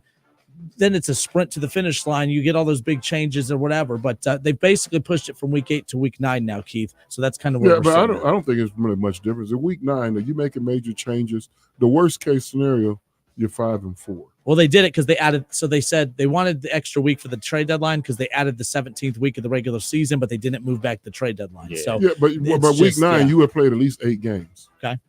In case your buyers come in that week, so you're 4-4, or you're 3-5. I mean, 3-5. Are you still thinking you got a chance for the playoffs? And will that trade help you? I don't know, but if 4-4, maybe. Yeah. So I think it's a good time at week 9. And so if you're week 9 and you're 6-3, hey, that trade could really elevate you even more. If you're 3-6 at week 9, that trade gonna really make a difference in your season. You got to get the answers in the locker room. If you're still trying to, get to the playoffs. Yep. All right. Well, good stuff. KB, appreciate you giving us a little time today. Certainly. Good to be here with you guys. Yeah, the running backs thing, it was funny, though, because KB wasn't on last. So we had Dave Biddle on, and he was saying, hey, there's a name that might surprise some people people might be really excited about. So people are like, well, KB wasn't on the show this week, and he didn't come on the show with you guys this week. It has to be Keith Byers, right? So no, he's not replacing Tony Alford at Ohio State, obviously. Not going to do it. As far as that's good, we pay him way too much money here for him to turn that down to go. I love the laughter too. We're all laughing right now. We all are in that same boat. But KB, appreciate you, man. Thank you. Good seeing both you guys. All right, hour number 3 coming up. It's the Kenner and Kev Show, Dayton's ESPN Radio, 1410 Wing AM. So, the donut.